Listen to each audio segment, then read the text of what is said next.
Now taking the field, your starting lineup for the Washed Up Podcast. Batting first, he's got hot takes and harder swings. Nate Mueller.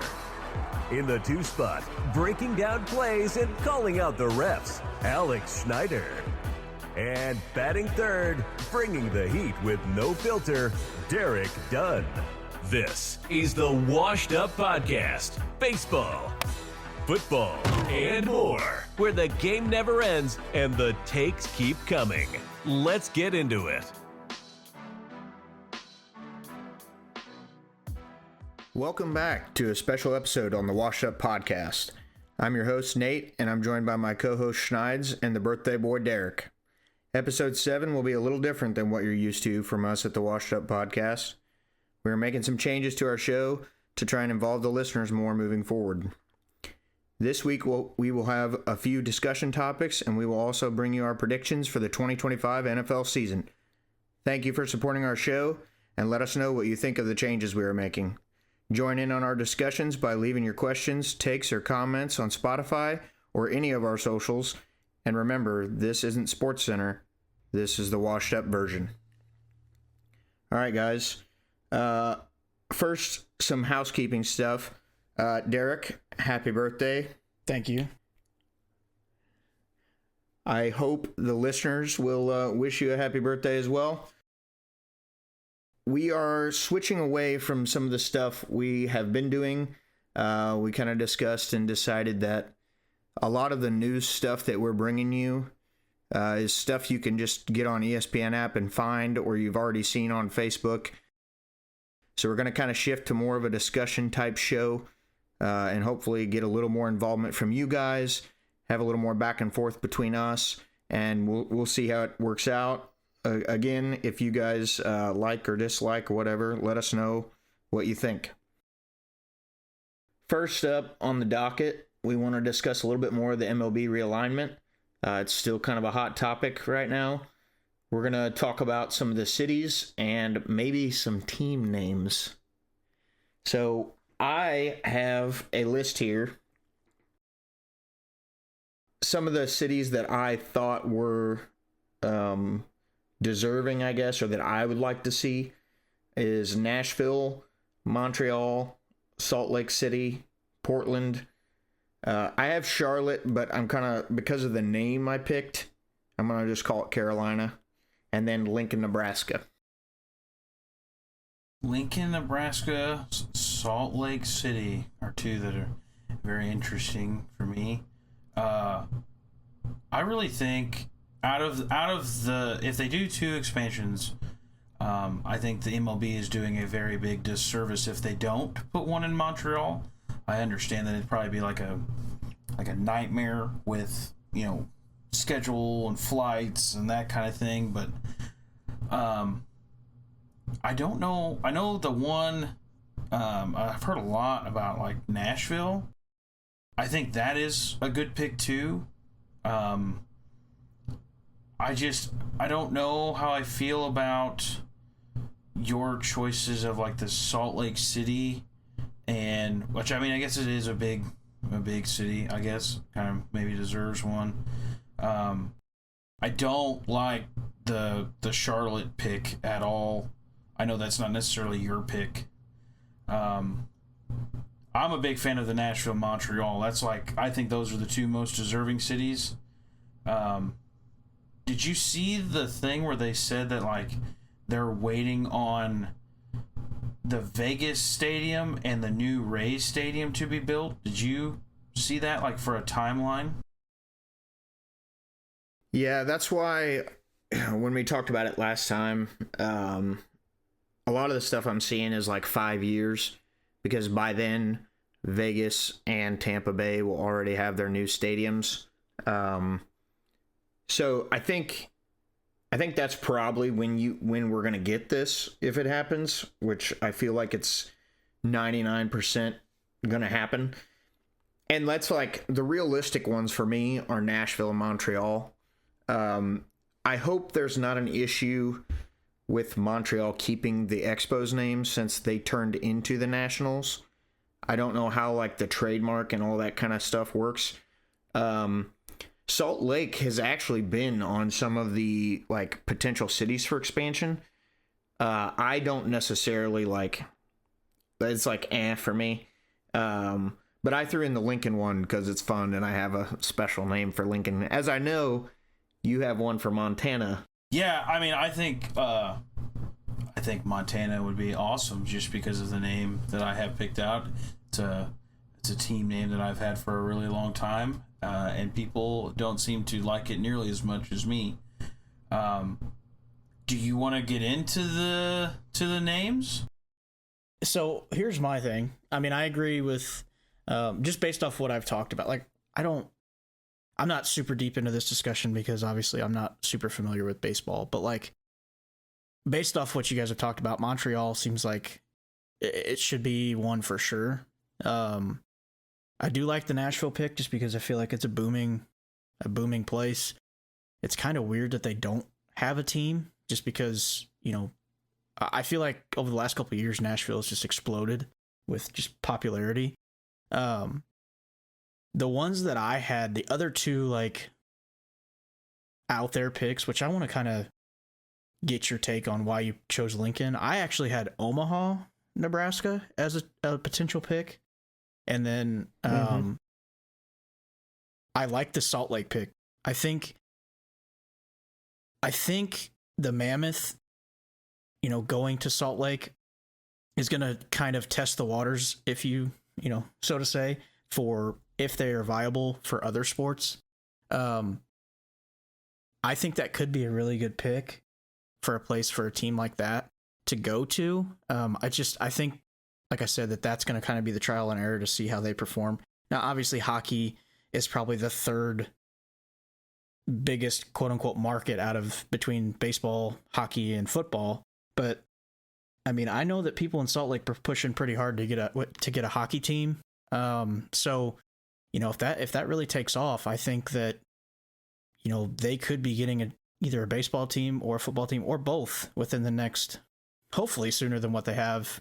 You know, both these leagues have taken forever to expand and add new teams. So, I don't know. I'm kind of interested to see how that goes. I kind of wanted to tie hockey into it as well, but I think it's going to be a huge opportunity for the Mammoth.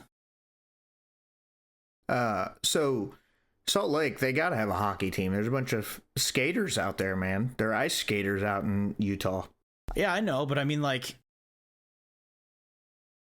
I guess it's just, like I said, it's kind of crazy to think how spread out some of these teams are. And then you have like the eastern side of the U.S. is just all, you know, one big conglomerate of teams, it seems like.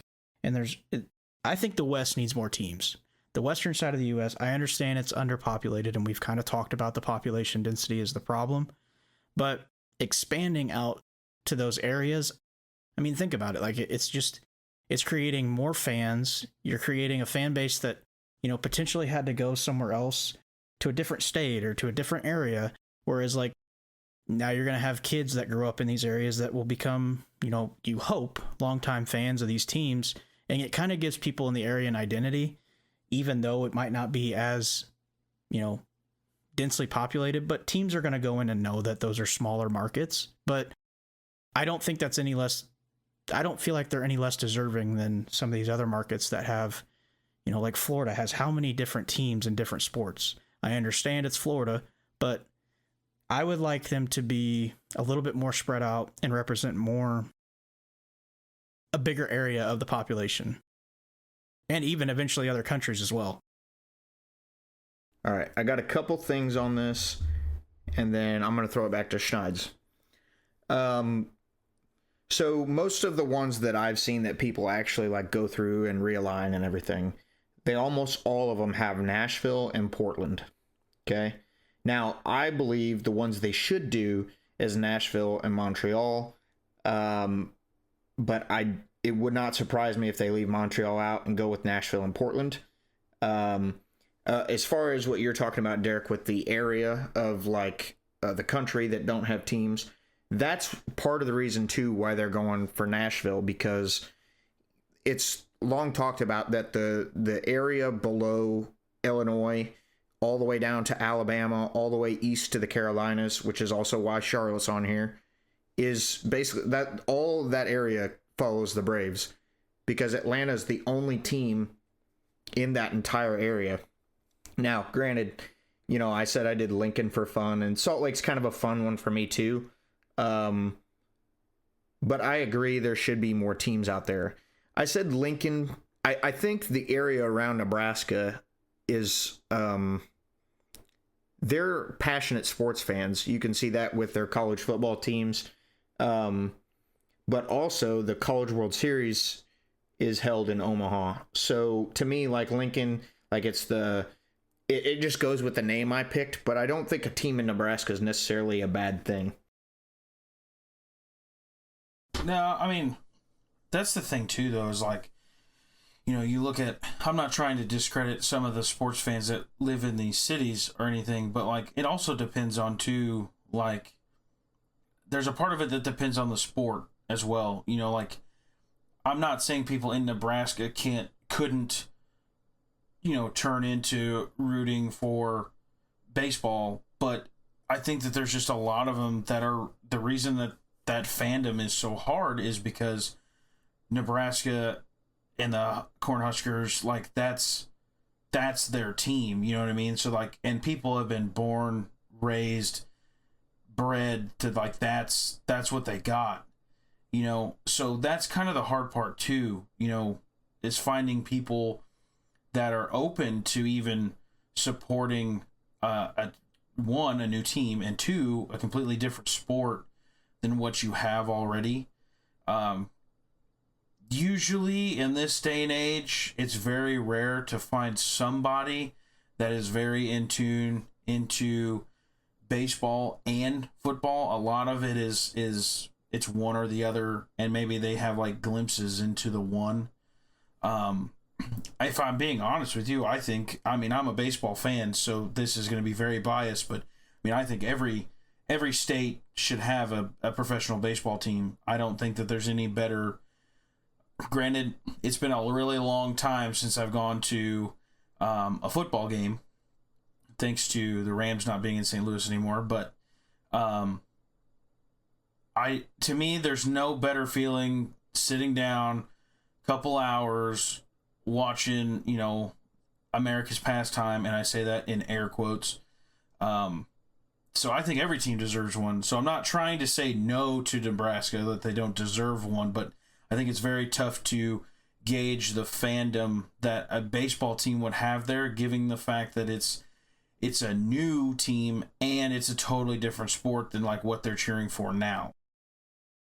Well, see, that's why I kind of said Omaha, because you want to, and it's interesting that Nate said that, because like, I think that could help bring a baseball team to the area simply because of like the College World Series.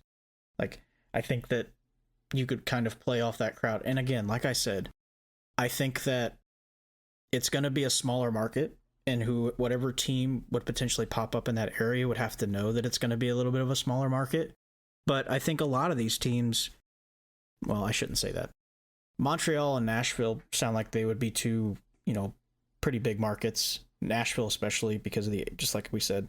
And I guess I didn't realize either how the Braves were like the only team really in the Southeast that were down there. Like, yeah, if you say the South, that's really like the only team, excluding Florida teams, Tampa Bay and Miami. Yeah. So, that one actually, I can see that one more and more as we discuss this.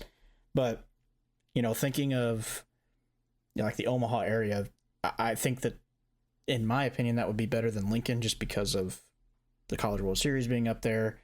It's not like it's a new market for MLB, but like they're used to baseball being up there at certain points of the year. I don't think it would be as hard as what people think to get a team introduced to that market. Yeah, but again, that's like one of our that's one of my out there picks. Just like kind of like you said, a fun pick that, like I said, you'd have to understand that it's a smaller market, and you're not going to have these huge markets like a potential Nashville or some of these other ones would be. And I think it's interesting too because, you know, we talk about like the South, and back in the Negro League days, you know, Mississippi had teams, Alabama had teams. These are pretty big populated areas that could, like Montgomery, Alabama could have a team. You know, look at how they follow the tide. And I know it's different, it's football in the South, but, you know, Alabama could have a team, Mississippi could have a team, the Carolinas. I think there's a lot of room and area for expansion all over the country, with the exception of the coasts in a way, and like the Midwest. But I think in reality, at the end of the day, we have to realize that the decisions on these cities are going to be based pretty heavily on how much money they think they can make, just because that's what makes America go. You know, it's all about the dollar. So to me, you know, Portland doesn't make a lot of sense to me. I think a place like Montreal makes more sense. You had fans there and pulled a team away. You kind of have an established thing. Now it's been 20 years or 25 years, but I think those make the most sense. And as far as team names, I think we'll get into this. Nashville, I think they're pretty well set on being called the Stars from what I've read and seen. Obviously, Montreal would be the Expos. Salt Lake, I kind of threw around a couple ideas, but I landed on the Miners. Portland, if they got a team, I have the Pioneers. Carolina, I like this one because it'd be the Carolina Blue Sox. And then you could have the Red Sox, the White Sox, and the Blue Sox. And then my fun one is the Lincoln Logs. Now, I don't believe that this one's as bad as Schneid's. No, it's not. Mine makes no sense. This is something that I'd come up with like as a joke. Oh boy, probably in high school, just acting like a goofball. And it was more or less for football was the big joke. And that is the Montana Manatees. I think it just rolls right off the tongue. I don't think we see very many manatees in Montana. No, buddy. You don't. But, you know, it was like... the crazy thing is the picking of the place, even back then, was because of, like... I make the joke, you know, and I want to say this because I know with the world we live in today, this may be rubbing somebody the wrong way. But I've always said there's nothing out there. You know, there's ranches. You know, there are people doing hard work, but there's nothing out there. The other one that I thought of to be a little bit more, I don't know, realistic is like the Bozeman Bulls. I know that kind of takes the name from Chicago, but you know, whatever. I obviously have, you know, the Montreal Expos.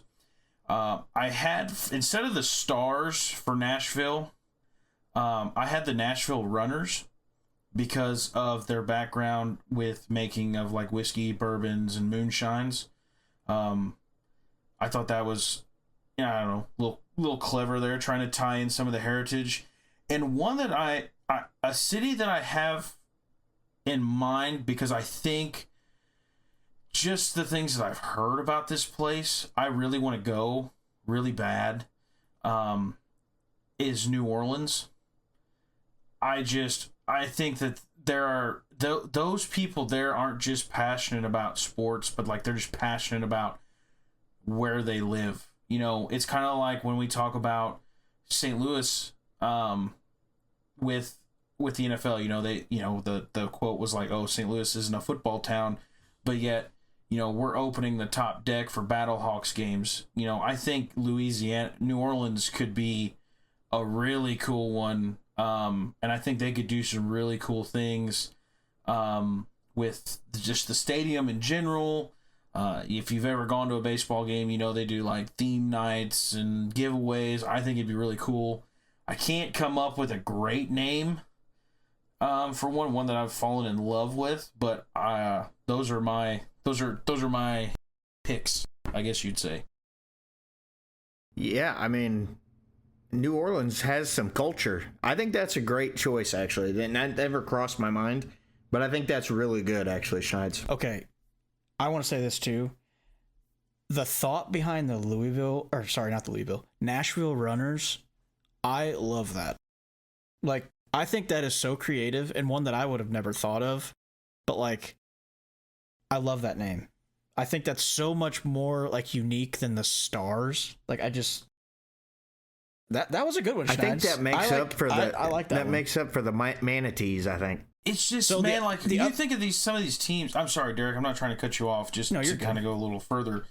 I think with some of these teams that we have, right, we've been like, obviously the Cardinals have been around since I've been alive. So to me, the name, Cardinals as a name it's got its own heritage. You know what I mean? If you're making a new team, right, someplace that doesn't may not have a sports team at all, but just in general, like in the sport, I feel like you get people to buy into it when you bring in something that area is known for, whether it be city specific or state specific.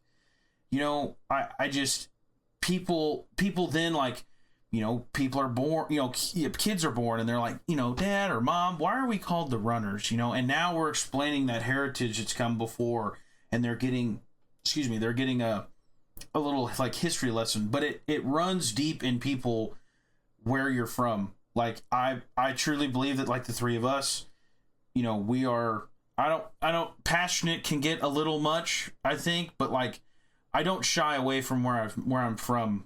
I don't, I wear it almost like a badge of honor. Like I wasn't necessarily born here in the town that I live in now, but over half my life I've spent here. I've done things within the town, stuff like that. So I think being able to pick out a team name that reminds people of where they're from and who they are and where they've come from, and take pride in that, helps a lot with getting backing from fans when you start a new team. So I didn't mention this city, and I kind of want to get your guys' thoughts on this when we were going over cities, but this is kind of my fun one that I came up with. I came up with the Louisville Bats, and instead of it being like a bat, you would have like the flying bat as the mascot. So it's kind of like a play on words, like, because obviously Louisville Slugger, they're known for their bats. They're called the Bats, but they're not the wooden bats. It's like the flying bat. So that I kind of want to get your guys' thoughts, because I've always wondered this one too. Like, why does Louisville not have a team, you think? This is already taken. The AAA team for the Pirates is named the Louisville Bats. Same exact thing you're saying. An actual bat and not a swinging bat, like a flying bat. And that, like, when I was looking at some team names, that came up a few different times, like things I thought, like Salt Lake Bees, I thought that would be really cool. It's also a different team. I think, Schneids, you could do like the New Orleans Voodoo. Yeah, I think that would be really cool that you could do. Also, to answer Derek's question as to why Louisville doesn't have a team, this is my personal reasoning. Louisville, obviously they have like the minor league team or whatever, but as a major sports team, especially with baseball, they are a monument in baseball. It's kind of like the Hall of Fame, where it is at. It is its own just tower of greatness right there. It's already got a lot of MLB activity going on. So putting a team there, if you're the MLB, I don't know if that necessarily does what you're looking for. You're trying to get new areas involved into your sport, and Louisville is packed full of people who watch baseball. Plus, we can't just totally discredit some of these people that are huge minor league baseball sports fans too. Like, there are true. people that go hog wild for some minor league baseball. You know what I mean? Because to me, I love watching my Cardinals, but like minor league baseball, it still kind of reminds you of like the good old days of getting up. You're playing on a field that, you know, the janitor mode. You know, you got crappy baseballs and, you know, this kind of stuff. Like it's like the good old fashioned baseball. So like we can't discredit them either. So you have a good idea, Derek. Somebody else just took it before you. And I guess that's my late bad on that for one. not knowing that. But that was my fun team name, and I guess I should have looked into if it was a thing or not, because I've always wondered that. Like, I've been to Louisville, and I'm not a big baseball guy, but I've toured, like, you know, the Louisville Slugger place, and I've just always wondered, like, why that's not one of the top places or top destinations for a team. Which I guess that kind of makes sense, kind of like what you're talking about, Schneid. It's more of like a relic to the game, kind of like I guess Canton would be for like the NFL, which kind of makes sense. But I'm kind of upset that my idea has been taken. I was really proud of that one, to be honest. Yeah, I mean, it's a good one. It's a good one. Yeah, Any other thoughts on the realignment? No, I think my last final thoughts on it is I agree that it could be a really good thing for the sport of baseball. If they mess up where they put them, it'll be a huge airball, and it'll be talked about for a really long time. I have one final thought on like a team name that I think they hit it out of the park. Is in the WNBA, they have a team named the Las Vegas Aces. How does it get any better than that from a marketing standpoint? Yeah, that's one of those. It's like, you want to talk about perfectly in sync with a city and a name. Like, I don't think it gets any better than that. It might with the Lincoln Logs, though. I do like that one too. I do like that one.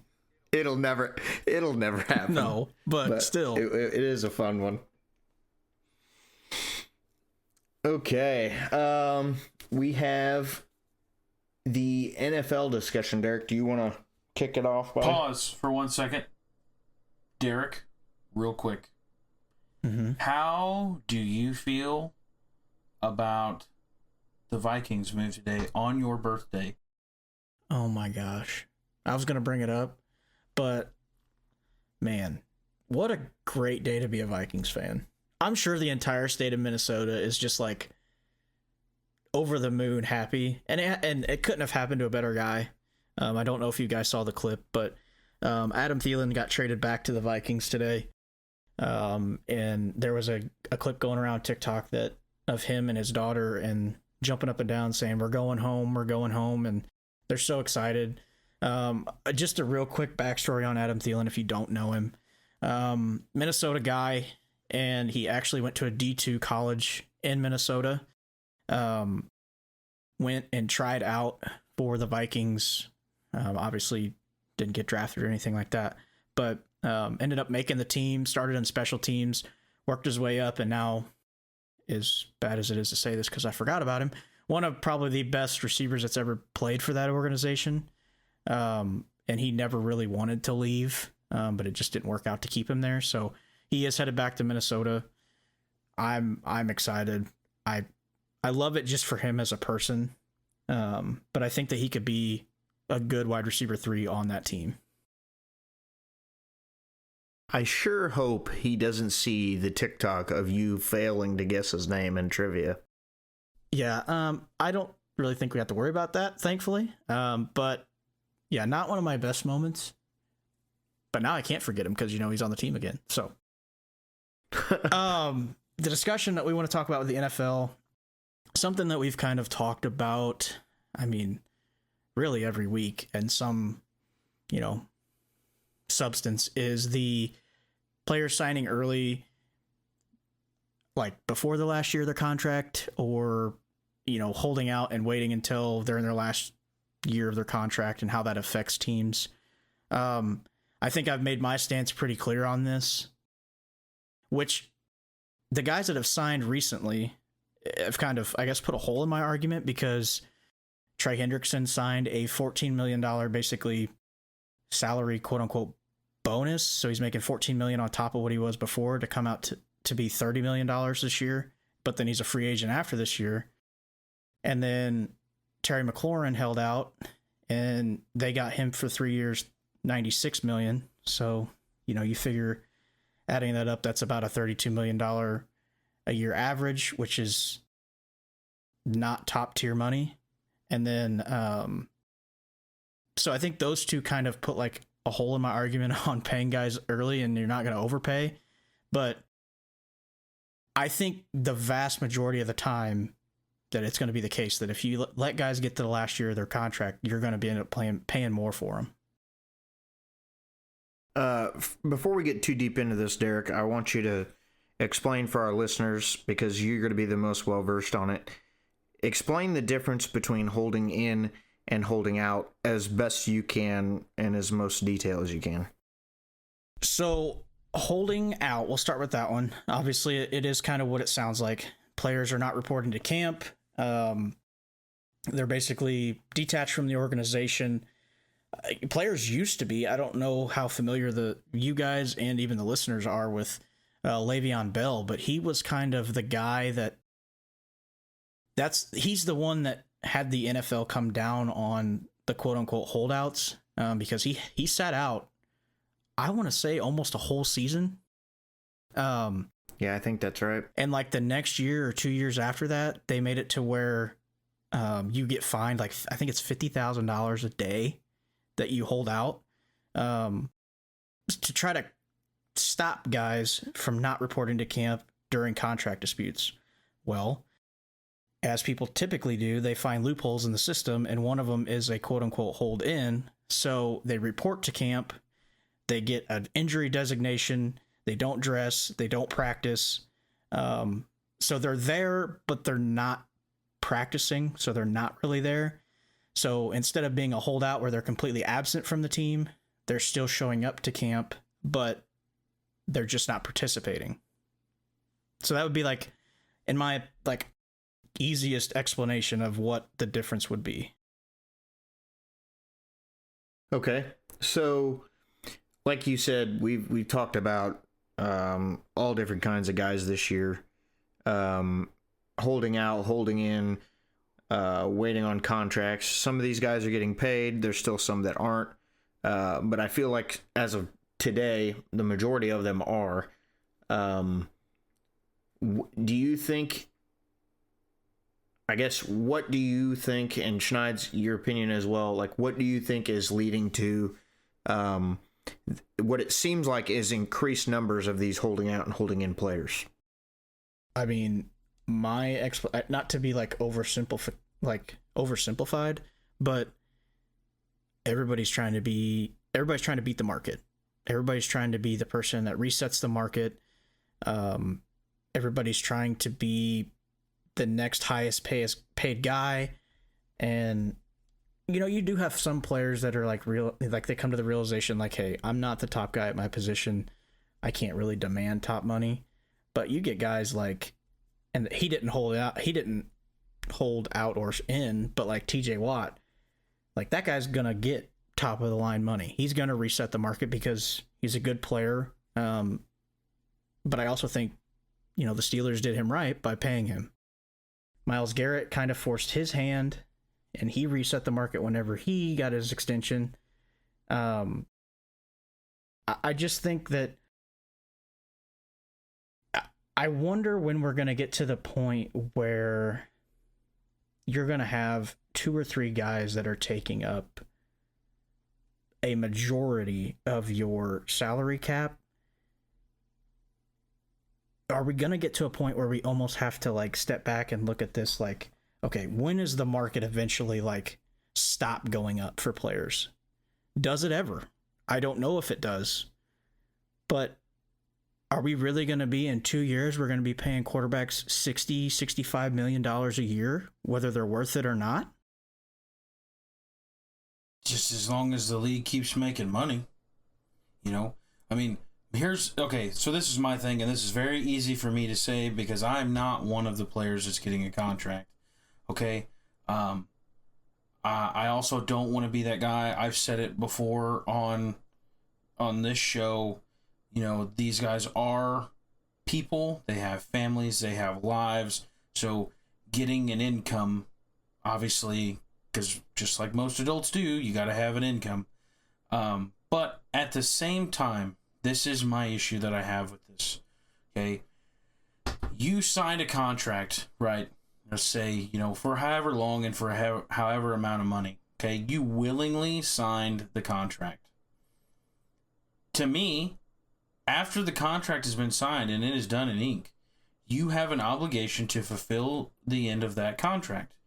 Because here's the thing, are you going to give money back to your team if you're not good or hurt? Are you going, you know, let's say, Derek, I'm an NFL team, you know, I'm the Montana Manatees, and I want you to be one of my guys. And I sign you, and I'm like, hey, bud, here's 5 years, $70 million. And you're like, done, sign. God, I wish. And, holy smokes. Right.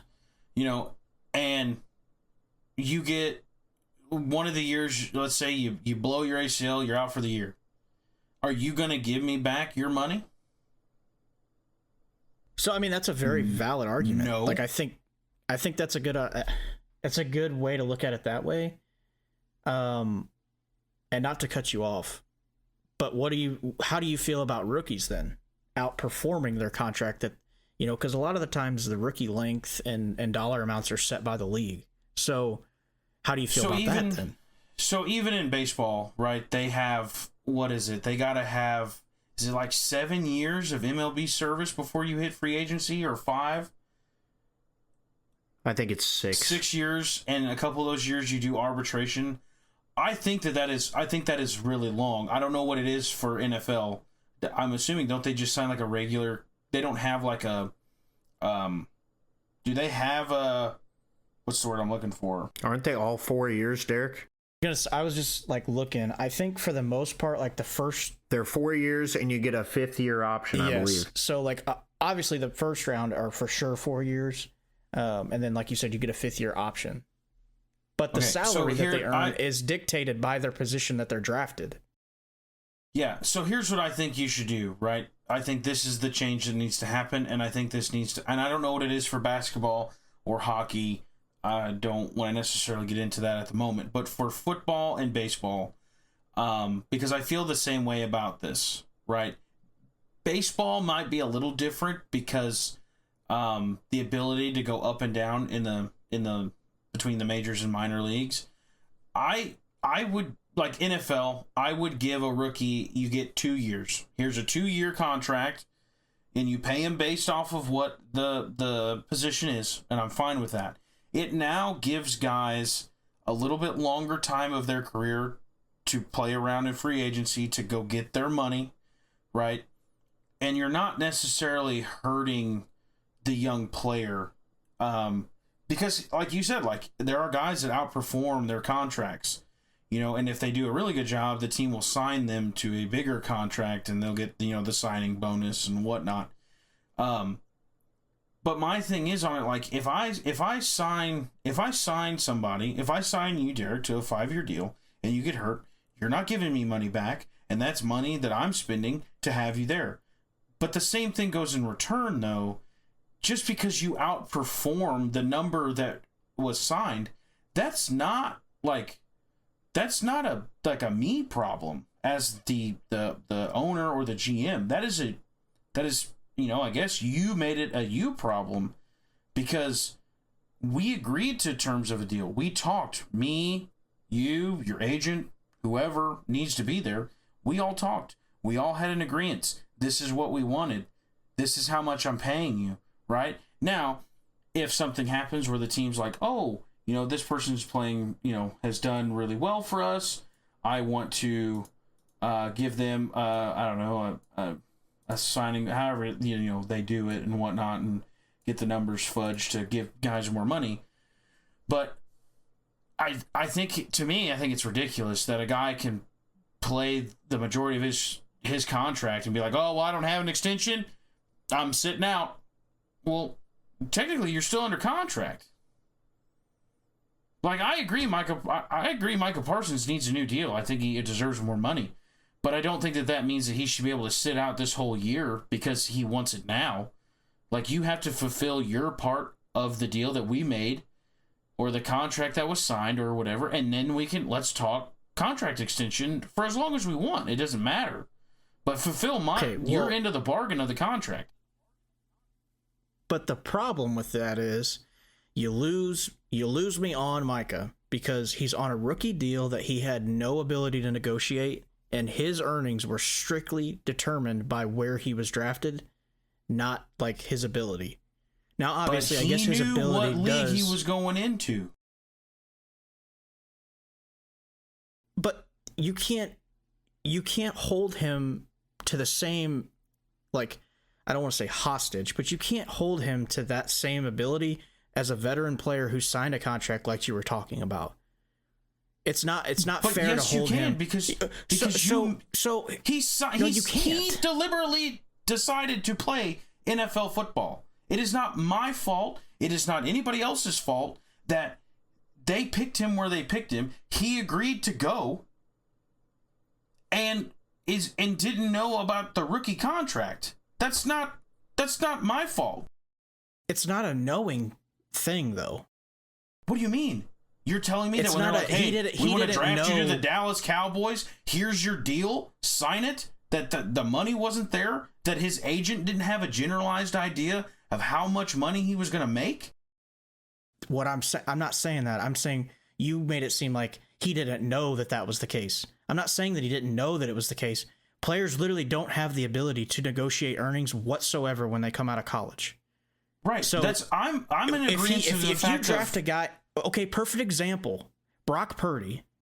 First year he starts, he takes a team to the Super Bowl and he's making like $900,000 that year. Yes. So you're telling me that guy has no right to ask for more money on on an annual basis. Here's my question. Did he? Because of where he was drafted. Did he ask? I don't know. I wish I knew Brock on the level that I could ask. He waited until the rookie deal was done. He had a year left on his contract, and San Francisco came to him and said, "Hey, we want to sign you long term." He didn't make fucking news. Sorry, I'm getting fired up. But he didn't make news by going to his team and saying, "I want a new deal. I took a team to the Super Bowl." But does he have a right to? No. Not with the way that the league is now. No. That's I'm wild. in agreement. I'm in agreement that I think that rookie contract year length should be changed. I think it should be 2 years and then they can try free agency. So if that were to be changed, I think this negates a lot of that. But we're not going to sit here and act like these players didn't know or are acting like they didn't know that how that rookie deal was going to look, because they did, and they still decided to sign. It sucks for them. I'm not saying that it doesn't. I'm not trying to be What do you mean it doesn't? They have zero negotiating power. Literally how much money they make is completely out of their control. If you want a great example, if you want a great example, look at Shedeur Sanders from this past year's draft. The man went from making like $40 million if he was drafted in the first 5 picks to now he's probably making $2 million over the whole course of his entire contract because teams didn't feel like he was a great fit for their team. And I guess you could make the argument of his testing or whatever, but like he had no negotiation power whatsoever on what his earnings were, and you're talking about like a $30 million spread on his earnings because of how teams felt about him. How is that fair to him that if he goes out to Cleveland now and leads them to a Super Bowl appearance in his next 3 years, you're going to tell me that he has no right to talk about or deserve more money because teams can I get a few minutes here on him in the draft? Do you want him? Let me squeeze in here. I haven't said a word. I got some things written down here, from things you guys are saying. And most of them are just questions. So are these players that are holding out, are they really worth that max amount of money? Do you think that at some time the salary cap's going to crash, or this is going to end up in like a lockout type scenario? The rookie deals, I agree with Schneids, like something has to be changed. But at that same point, like you and I don't have bargaining power to go to our boss and say, oh, well, I did a really good job last week. No, if you want a paycheck, you'll show up and continue to do a good job. And as far as like, look at the perfect opposite of what you guys are discussing is Deshaun Watson. This guy, or Chris Davis in the MLB sense, they get these big deals and then they do nothing. So I believe personally that most contracts should be more incentive based, or like you get paid so much per win, or if you get to the NFC or AFC championship game, if you win a Super Bowl, we pay you this. I think that makes the most sense, because then you're paying players on a basis of, okay, what did you do?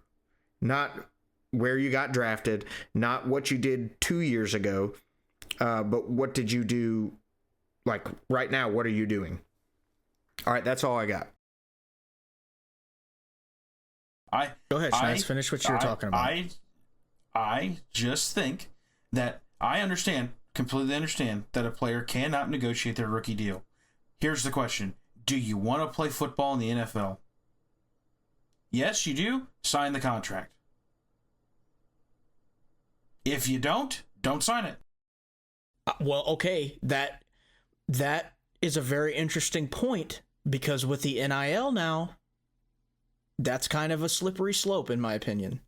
Guys can go back, and again, I'm going to talk about Brock Purdy because he made like no money, but he could have probably went back to school and made just as much, if not more, in NIL deals, being the starting quarterback for Iowa State. I know Iowa State's not a huge school, but I think you're going to run into an issue that if there's not something changed, and I'm not necessarily disagreeing that I think rookie contracts should possibly be shorter. To be honest with you, a lot of the veteran guys are going to 3-year deals now, because that gives you time to earn at the highest potential. The first year, you're the top earner. The second year, you're going to be probably still in the top quarter, maybe top half. And then when you get into your third year, your last year, your deal, you're going to probably be towards the bottom of the earners, or still in the middle there, but it's going to allow you to reset yourself back up to the top. I think that's why you're seeing a lot of guys go to a 3-year deal, because it kind of lets the market fluctuate and you're getting the most out of the market whenever you go back to free agency. Now, the other issue with that is, obviously you're not tied up, and a team isn't committed to you longer term, which, depending on how you are as a player, can be a pro or a con. I still will disagree on the, well, you sign a contract as a rookie, that's what you're going to play out. Do you want to play football or not? I think it's a very shallow way to look at it, but I also think that you have some good points on, like, yeah, you did sign a contract. I could be convinced to agree with you more on the veteran side, who get that, free agency or extension or because they have more negotiation power. I don't like being so shallow to where we're like, you got drafted 256 overall. If you go win 3 Super Bowls, or you show up and you make 2 Super Bowls and you win one, yeah, we're going to just keep paying you. And if you want to show up, you can. Like, I don't think that's a healthy way to look at it. I think that I do like your idea of maybe shortening the rookie deal. And I agree with you, Nate, like trying to incentivize things, because then you're going to get the most out of your players also. But I mean, that's kind of my pushback on that. Like, I don't like, I guess I just disagree overall with the draft earnings and stuff like that. Okay, so here's my only question I have. How, as a draftee, could you negotiate with an NFL team on what you're going to make as your rookie deal? Like, if they changed it to where they could negotiate, when you've never played a down in the NFL and you hear from all these dudes all over in sports talk radio, on ESPN, on Fox Sports, they talk about, it's brought up all the time, how the game between college to the NFL is so much different. It's so much faster. How do you negotiate when you've never you've never even ran a play on an NFL field in an NFL game? How do you, as a rookie, try to get yourself a better deal when you have nothing to bargain with?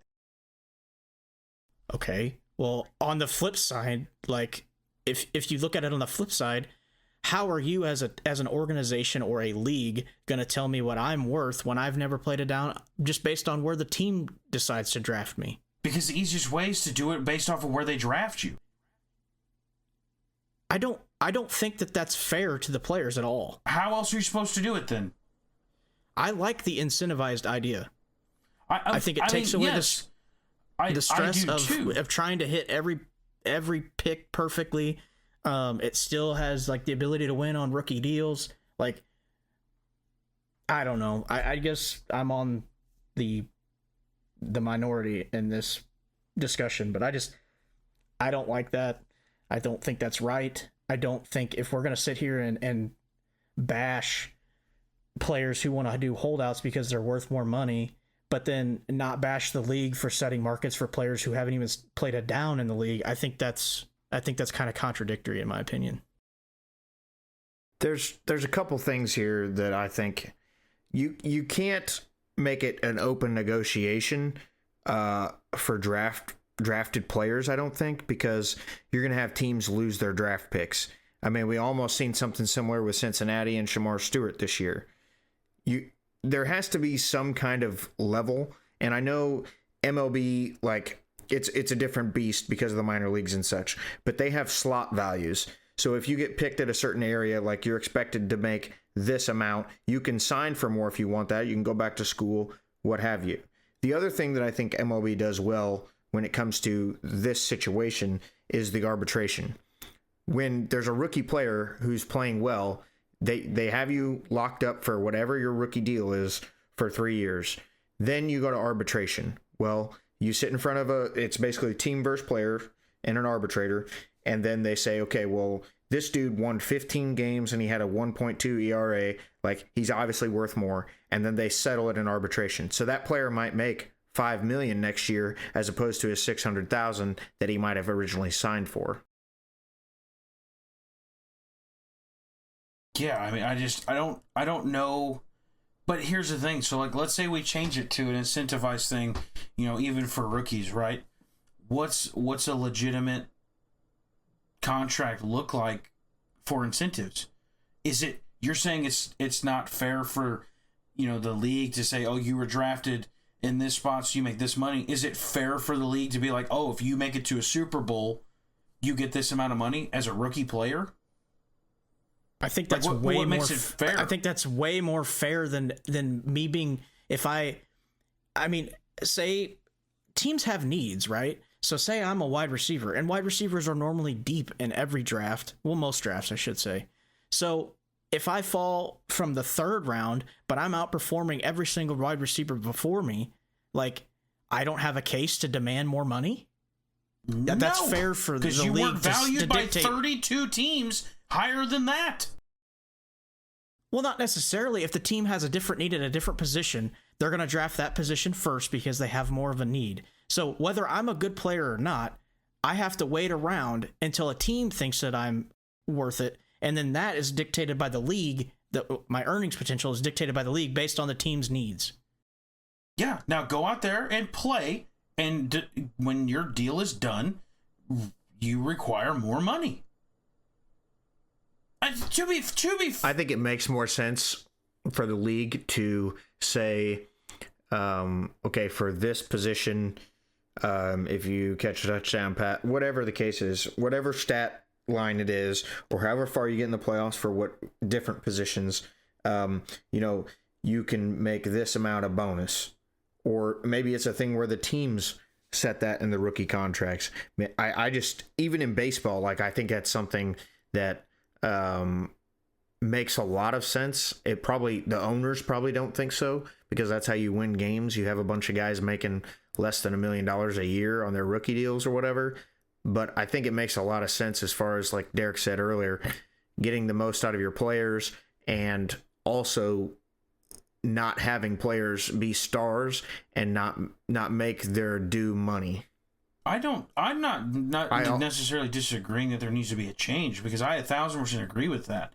The problem is we're saying that it's unfair to go off a base of where you drafted. Well, how long is it going to take to come up with something that's fair for a rookie who's never played it down in the NFL? What's okay. Fair? So what you're saying is it's not fair for a rookie to demand more money who never played it down in the NFL. With the way that it sits now, correct. The solution to that is incentivize contracts instead of setting a static value to make the player want to become worth more, so therefore they can earn more regardless of where they're drafted at. Okay, and I'm on board with that, but the problem is you're saying that it is unfair for the league to tell you make this much because you were drafted at this position. So what incentives make it fair for a player drafted in the fucking 10th round to make $30 million a year? That is fair, and we're not going to sit here and 10 years from now. Like, if this change was made today, right, where they're like, hey, we are going to change the rookie deals to incentivized contracts. What makes it fair for a player in their rookie deal to make $30 million a year? What incentive is that? Because I don't think it's fair to tell a rookie, hey, you want to make $30 million? Super Bowl. Because it's not just dependent on him to get there.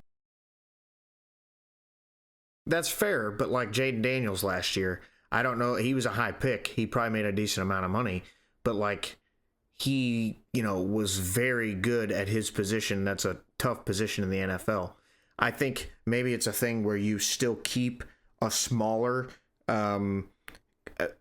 base salary, I guess you would call it, and then add these incentives. Like if you, for tackles, for defensive tackles, for corners, for every position, you have a base of like, okay, if they do X, Y, Z, they make this much more. Right, but I guess the question is like, we're going to sit here and talk about 10 years from now about how either the incentives are too much and the players can't get to them, or they're too easy and the players are getting to them way too fast, and now your teams that you root for can't afford any other players because they're paying it to a rookie. That's the thing. That's the problem. That's why I don't agree with, like, case in point, my Dallas Cowboys have no cap room because we decided to pay two players out of their minds, and now we have no cap room. Now let's add a rookie in there and give him incentives. So an organization that's irresponsible with their money in the salary cap negotiations with players, they should have a say in how much rookies earn as a whole whenever they're doing their player negotiations. What do you think happens in a league with a salary cap? How are you going to pay all of your rookies if they meet the incentives and they're all making $25 million a year, and you still have to pay the players that have been there when you're in a salary cap league? This is why it's done this way. So your team can still go out and sign free agents. You can still draft players to make the future brighter. And then you have to basically sell that rookie player on your team, your image, your journey to what it's going to look like in the future, to then sign them and kick somebody else out the door. That is why the contracts are so small. You have a choice when you're drafted. Do you want to sign here, or do you want to go do something else? Sign the contract, perform, and you'll get your money.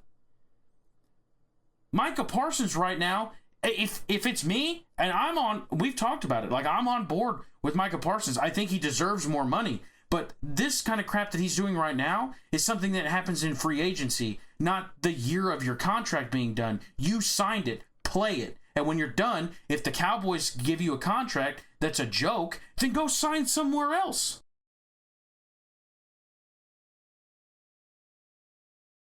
Yeah, I mean, I've made my point. I don't have anything else to say. I think that if you're a good enough player at a position to where you're gonna make top dollar money anyway, more than likely teams are gonna push that player in front of you out, or there's not gonna be a player in front of you. So then they're gonna pay you regardless whenever you get to the extension phase. So now they're just paying you what you're worth along the way, like it should be, instead of paying somebody like a 6th, 7th rounder who's a starter and is balling out for you. Oh, we're gonna pay you $400,000. If you don't like it, you can kick rocks. Like, I think that's a very shallow way to think of it if we're going to try to sit here and make a solution to the problem. Okay, but I'm on board with you that we can change it to incentives. The problem is finding out what incentives meet that right area to where it's not too easy to where now teams are paying all of their rookies a crap load of money, or the rookies aren't getting money based off of how they're playing. Because I think it can still be very unfair to one side or the other. I'm down, 100% down with doing incentives. But the way that it works right now, which is what we have to go off of, if you are a rookie player on a rookie deal and you are outperforming your deal, you wait until free agency starts and then you go and you make your money. That is how it is set right now. And every player, when they are drafted, they know that when they enter the draft, and they know that when they sign on the dotted line that they're going to play for that team. And you can't tell me otherwise. You have an agent that will sit there and tell you exactly, hey, you're drafted at this round, you're going to be making about this money. Sign or don't. We can't sit here and act like these players don't know what they're signing up for. Nobody's arguing that they don't know what they're signing up for. The argument is so then it's not unfair. How is it not? They signed the contract. It's dictated by the position that they're drafted, while also not playing an NFL down. Okay, but then again, when you get to Micah's case, say even last year, the dude is the top. He's in the conversation for defensive MVP. If he decides, I don't want to play another down for you until I get money, is that okay? I've already said it. Yeah. He's going to get fined. But then you just said it's not okay for him to do what he's doing right now. I would rather you just come out and say, I'm not playing for the Dallas Cowboys, I'm going home, than hang around the facility and make this into a publicity stunt to get more money. That is why these make headlines. That is why they think that this stuff works. Right now, this is what he doesn't know. Right now, the Dallas Cowboys can't pay him money. So he's going to sit there and waste an entire year of his career. And when he's at the top, to wait for a new contract from a team that doesn't have money to give him one, and then go into free agency next year without playing this year. When he could have played on the contract that he signed and went into free agency and said, screw you guys, you didn't sign me to an extension, I'm going somewhere else, and leave. And he's rightfully in doing so. Okay, so if that's the case, then if he wants to sit out because he wants to earn more money because he thinks he's worth it, and I 100% think that he is, who's to say he plays on this lower amount deal and he goes and blows his knee out this year, and now he's going into free agency injured and trying to negotiate a contract as an injured player? Or does he sit out or hold in to where he's not being fined? And then also, if he sits out, it's another year that he's healthy. Do you think it's right if he signs a deal and then gets hurt and then the team pays him, though? You could get hurt any day of the week. You can get hurt off the field. Yeah, is he going to give that money back? I don't think it's the team's obligation. I don't think it's the team's obligation to sign him just because he has a risk of blowing out his knee next year. Like, they've been paying him all along.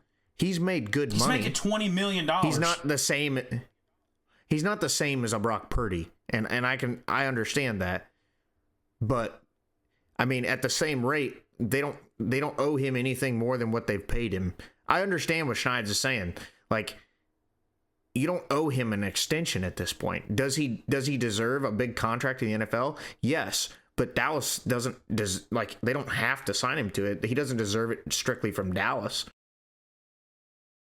I'm not saying that he's going to get it from Dallas, but that's where you either, if they don't like what he's doing, trade him. Why? Well, we've had that conversation a couple times. Because you're not going to get what he's worth, because teams know that he's not going to play for the Cowboys. So why trade him? No, I don't think that's something similar to what Hendrickson got is what's going to happen here, and Parsons is going to play. That's, in my opinion, at this point of where we're at, I think they're going to do something similar to Hendrickson, give him a bonus or whatever, and just let him play out this year, make him happy for this year, and then let him hit the free agent market. And if he so rightfully chooses to not sign back in Dallas, if they offer him a contract, I don't blame him. But at the same time, to your point about the whole blowing his knee out, the dude's been playing a combat sport since he was probably 5 years old. He could have blew out his knee 9 times before now. Okay, I'm going to read you some names and their contract values, and you tell me if Micah Parsons is better. Brian Burns, $28.2 million.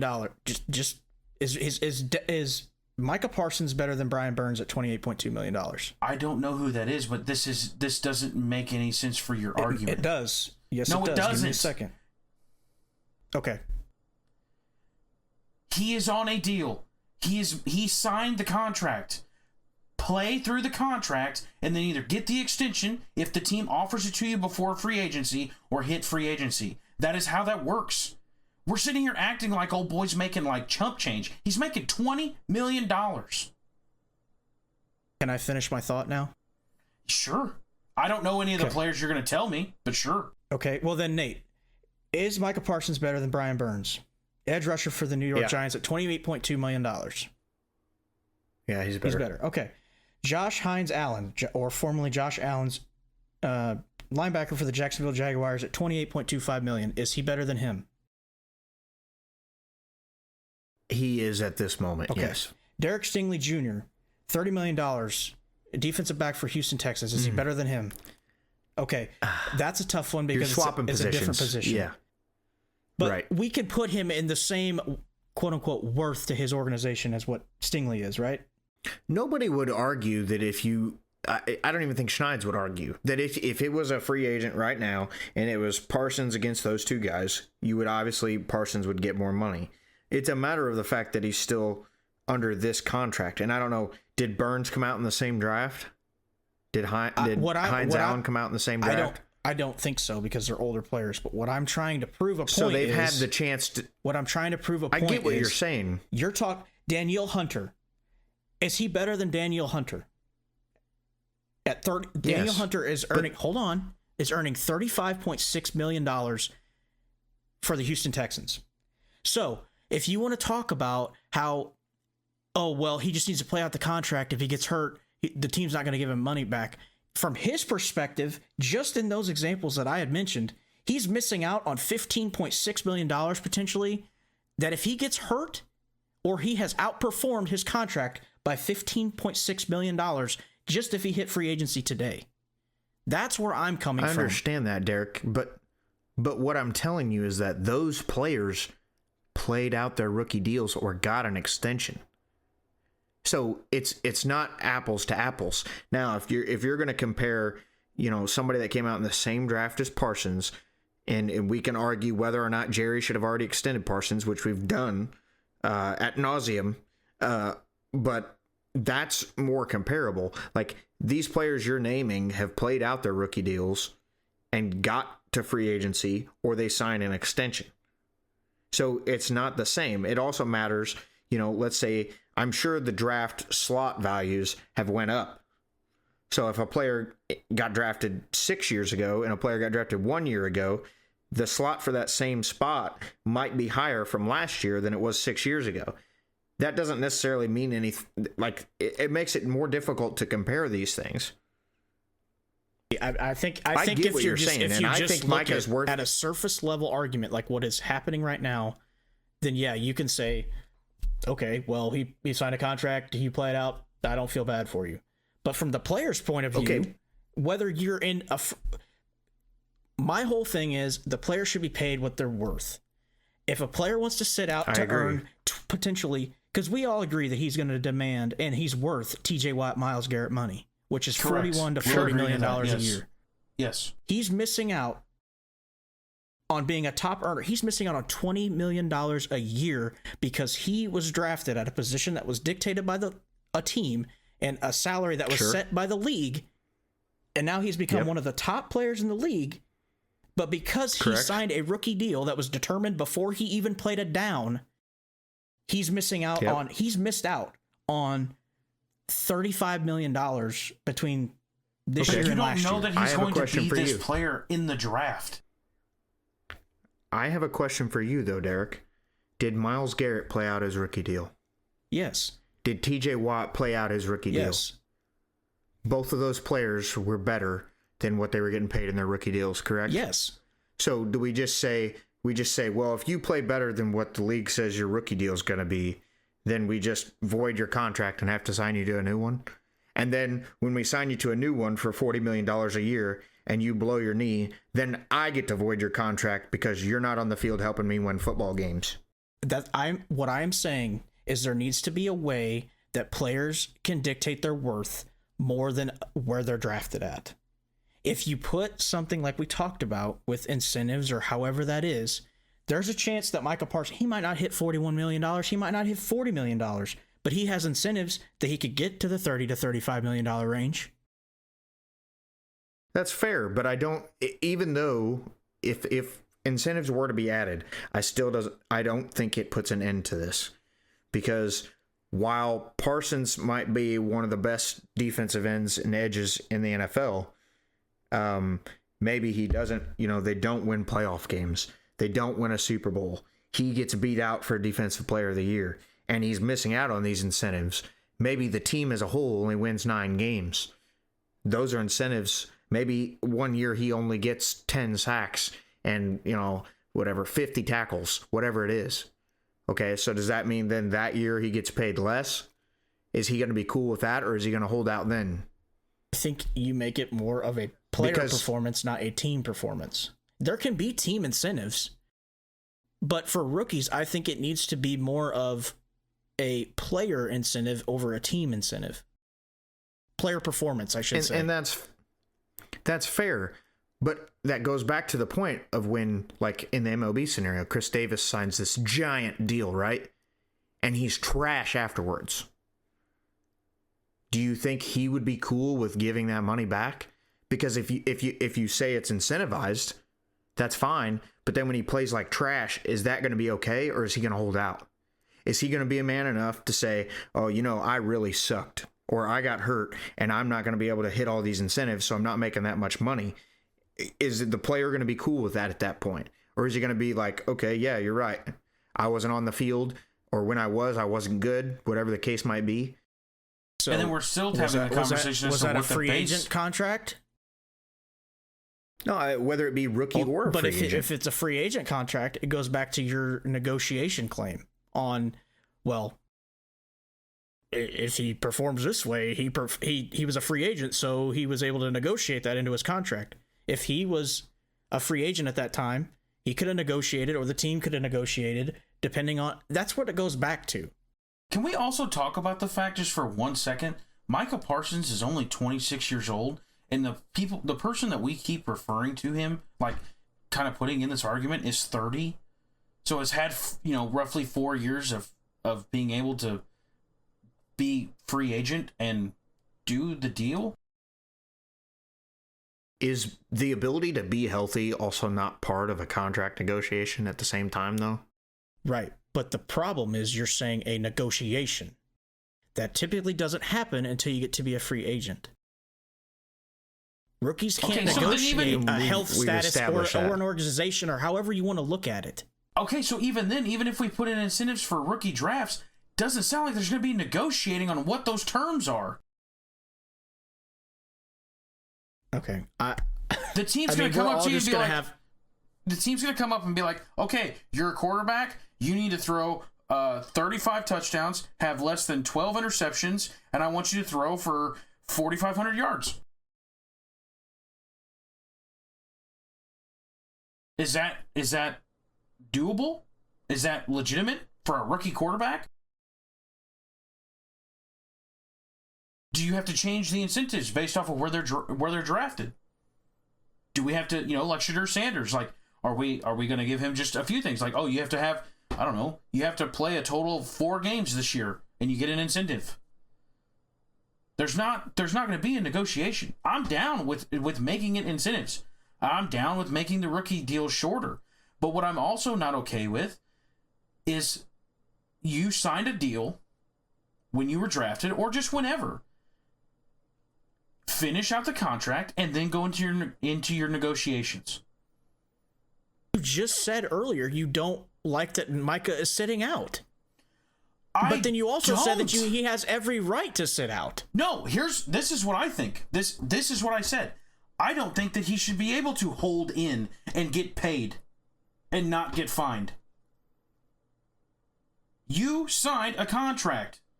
Play the contract or go sit at home away from the team and take your fines. You are not upholding your end of the bargain. There is a deal that's been signed that you were to play for me. That he's overplayed his bargain. He is under contract for a certain amount of money until a certain time. And until that contract has been met, he has not held up his end of the bargain. He is to play until the contract is done. And if you don't want to play, that is fine.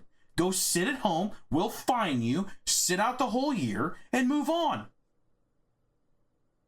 That is what I'm saying. That is how it should be done. We shouldn't be able to do hold-ins just because a dude like, well, I don't want to play because they're not giving me more money, even though I'm making $20 million a year. I'm just going to sit here and collect my paychecks and go home. Is he giving me money back for sitting on the sideline? He's given you, in my opinion, he has the value there that he's given you over his contract to sit on the sideline if he wants to. That's not part of the contract. You've just saved upwards of $45 million based off these other average earnings of these top defensive players by having him be a rookie, and he's outplayed his contract. Top earning defensive players that have made it to free agency and been able to negotiate a contract.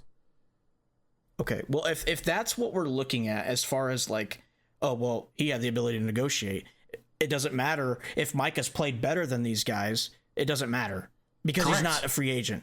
Then if that's the case, then there's no argument that I can, because my situation would be a hypothetical. Yeah, it pretty much is. But we're in agreements of the one hypothetical fix. It's just depending on what those terms would be. I'm okay with making it an incentivized thing. But you have to figure out what is incentivized. Is it based off of what round you were drafted? Like this kind of thing. Because here's the thing. I agree with Nate. I think if you do the incentives and you do it based off even player like personal performance, which I'm down with too. If Jaden Daniels goes out there this year and his deal says he's got to throw 35 touchdowns and have less than 12 interceptions, and he throws 34 interceptions but leads his team to the Super Bowl, and he doesn't get that incentive, is that fair? Again, I don't think that if you're choosing one or the other, like, why can't we include both? Like, yes, it should primarily be on a player's performance because in the end, that's the only thing that they can control. Correct? Okay, that is what you said is player, less team, more player. That's why I'm asking. You asked if he makes it to the Super Bowl, should he earn more money? I'm asking you because you said it should be more player, individual, than team. If the team says you got to throw 35 touchdowns and you throw 34, but you lead your team to the Super Bowl, is that fair that he doesn't get that incentivized money for the touchdowns? But that is where I come back to the balance of, okay, you didn't possibly hit this one, but you hit this one to counteract. Maybe one's not worth as much, but I like that a lot more than just, oh, you were drafted in the 5th round. Have fun earning $15 million over the course of your 4 years. Okay, so then we are realistically on the same page then, because I'm all for incentivizing the contracts, but with the way things sit now, that's not a thing. So yes, we're playing in a hypothetical world. We are playing a what if game. Okay. I think it's time to move on. Do we at least agree to move on? Yes. No? Yes, please. Okay. All right. To the most anticipated, most asked about segment of any show we've had so far, our 2025 NFL division predictions and playoff predictions. Now, we will start in the AFC East. I have the Buffalo Bills winning. They're the clear favorite. And the rest of the teams in the division, I'm not thrilled about. I would probably put money on the Pats being second. So, surprisingly, I agree with you. I thought I was going to have the hot take on that. I have the Bills 1, Pats 2. Yeah, I think the Jets and Dolphins are just really far. I think the Pats took a leap forward, and the Bills, obviously, I mean, everybody knows they're the clear favorite. Well, boys, you're going to be shocked with this because I have the Bills 1 and Pats 2. Wow. Well, we fire it up with 3 agreements. But let's talk about 3 and 4. What do we have for that? If you want me to be real with you, dude, I think it's a coin flip. I really don't know. I don't think the Jets are going to be better than the Dolphins, but I mean, you look at the Dolphins, I don't think they're really going to be better than the Jets. I could see them having the same record at the end of the year, to be honest with you. Yeah, I was watching something, I think it was yesterday, and somebody was like talking, they were kind of doing something similar, and they're like, the Dolphins are one of the biggest, like, potential letdown teams of the year. Like, for some reason, their fans think that they're going to be this great team. And to be honest, they've lost a lot of players for injuries. And then they traded Jalen Ramsey to the Steelers. And then their starting DB that they had to replace him goes down with an injury. So I would not be surprised if the Jets are 3 and the Dolphins are 4th. That's what I have. I have Jets 3, Dolphins 4. I mean, are we not much discussion on that one? I mean, we're all pretty much on agreement on that one. The Dolphins, here's the thing. At the end of the day, the Dolphins have the better quarterback. So it wouldn't totally surprise me if the Dolphins end up 3, because I really was excited for Fields, but I don't, from the preseason stuff that I saw, I don't know if it's going to work out. So to me, like, if you go based on like a leader and like the quarterback could maybe help them win another game or two, the Dolphins might end up 3, but I have the Jets 3 as well. Yeah, see, and when the way that I kind of evaluated this one is like a quarterback, head coach. Jets have a new quarterback and a new head coach. The Dolphins have the same head coach, same quarterback, been in the system for 2 to 3 years together now. A dumpster fire. Right.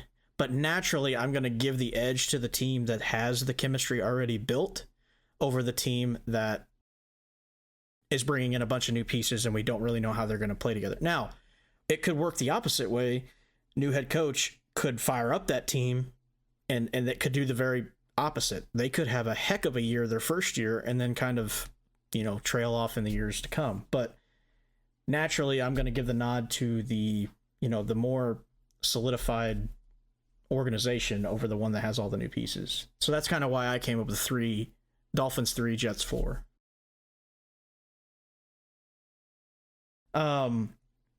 Let's move to a little bit tougher one, I think, here. And I kind of have a hot take on this one as well. AFC North. I have the Ravens 1, Bengals 2, Steelers 3, Browns 4. And my little tidbit, my hot take here, I think that this is the first losing season that the Steelers will have under Mike Tomlin. Well, I didn't have a prediction like that, but this is starting to get really weird here. I have the exact same 1, 2, 3, and 4 that you do. Ravens, Bengals, Steelers, Browns.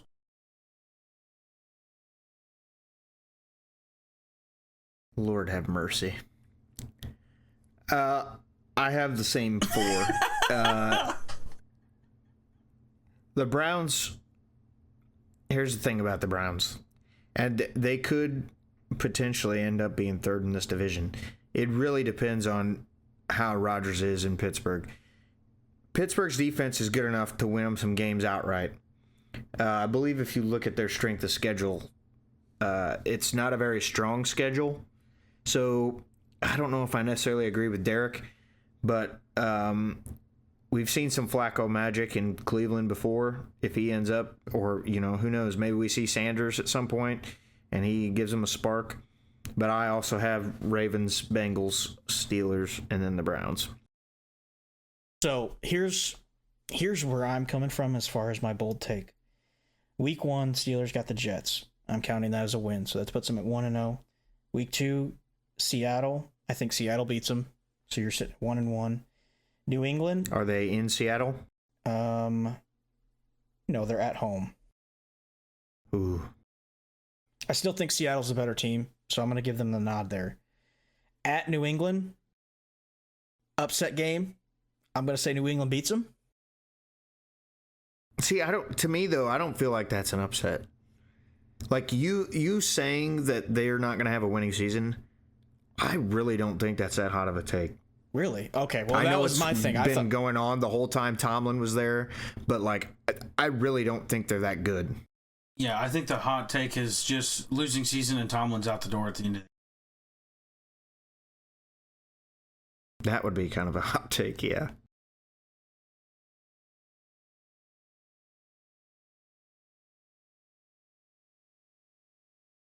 I have them at 6-11. Holy cow. Jesus. Well, okay. Who do you have their wins at? Who do you have their I wins have them against? beating the Jets. They lose to Seattle. They lose to New England. They lose to Minnesota. They beat the Browns, so that puts them at what? 2. 2-3. They lose to Cincinnati at Cincinnati. That's 2-4. Yep. They lose to the Packers. That's 2-5. They beat the Colts. That's 3-5. They lose to the Chargers at the Chargers. That's 3-6. They lose to the Bengals again. That's 3-7. My controversial one is they lose to the Bears at Chicago. So that's 4-8, which that one could go either way because it's Aaron Rodgers and he always plays well against the Bears. No, it's still only 3 wins. Or sorry, my bad. Yes. So that would be what? 3-8? 3-8. Yeah. Then they go to Buffalo. Or no, Buffalo comes to them. They lose that one. That's 3-9. Baltimore comes to them. Or they go to Baltimore. That's 3-10. Yep. Miami comes to them. They win 4-10. They go to Detroit. That's 4-11. Cleveland comes to them. They beat them. So they're 5-11. And then they end the season Baltimore at their place, kind of a toss-up game. So I don't think that's that's an unrealistic record. No, I don't think so. That it sounds crazy, that record, but I don't think it's a hot take for them to have a losing season. If they fired Tomlin, I'd be more surprised. Yeah, but then again, I mean, they've kind of talked about it last year, and they had a winning season. If he goes, did you say potentially the game against Baltimore at the end of the year is a toss-up? Well, they're at Pittsburgh, and Pittsburgh always plays Baltimore well at home. I don't know why. Well, hold on, too. If the Ravens have it clinched, there's a good chance they don't play starters. Right. That's another good point. Okay, I just wanted to make sure. That's a very valid point. I just wanted to make sure that I heard that right. Yeah, so that, I mean, I know that's probably going to upset Steeler fans, but to be real, like, I don't think that a 5-12 record is unrealistic, which is crazy to talk about with the Steelers based off the games that I kind of went through. And now that you said this, they'll go 9-8 again. Well, that's fair. And the other discussion point, they do have a good defense. I mean, they really do. Yeah, but man, that's a tough schedule. It is, but it'll keep them in games. I mean, there's some of those, those interdivision games, like the Steelers could go 1-1 against the Ravens and Bengals, and it wouldn't terribly surprise me. And then go 2-0 against the Browns. Right there's 4 wins in your division. Yeah. They're going to be, they're going to be a 9-8, 8-9 team. If they're either going to be 9-8, 8-9, or they're going to be 5-12. Like, I don't think there's really going to be anything higher than that. I think really they could beat every team in the NFC North other than the Packers, in my opinion. You think they're better than the Lions, or could beat the Lions? I don't think they're better than the Lions, but I do think they could beat the Lions. You could convince me with Minnesota, just because Minnesota's going to them, and we don't know what McCarthy's going to be. Yeah, I agree. So we ready to go AFC South? I'm ready. Hit it. All right, my AFC South picks. Number 1, I have Texans. This one I'm still not completely sold on, but I'm going to ride with it. 2, I have Titans. 3, Colts. 4, Jags. Oh my God, I just about choked on my drink. Oh my Lord. We finally disagree. Wow. Good job, Schneid's. Way to just throw a hot take out there, bud. He's throwing in some controversy. Good Lord. Talk to me about the Titans, Schneid's. I think their quarterback's going to be really good. That's what I'm basing that all off of. I think the quarterback is going to be really good. And the reason I have the Colts at 3, I don't trust their quarterback. The guy that they have starting. I don't trust either one of them, to be honest. I mean, we've already talked about my deal with Richardson. But, yeah, I don't like the quarterback room for the Colts, and I like the starting quarterback for the Titans. So you have Jags at 4? Yes. Okay. I mean, I think this is easily the worst division in football. The Texans are going to walk away with this motherfucker. I mean, the Colts, they're not going to have a good quarterback. The Jags can't ever put it together. They'll either light the world on fire or they're terrible. The Titans, with a first-year quarterback, like, they have some promise, but the rest of that roster is not very good. I have Texans, Jags, Colts, Titans. And you could convince me the Colts at 2, Jags at 3.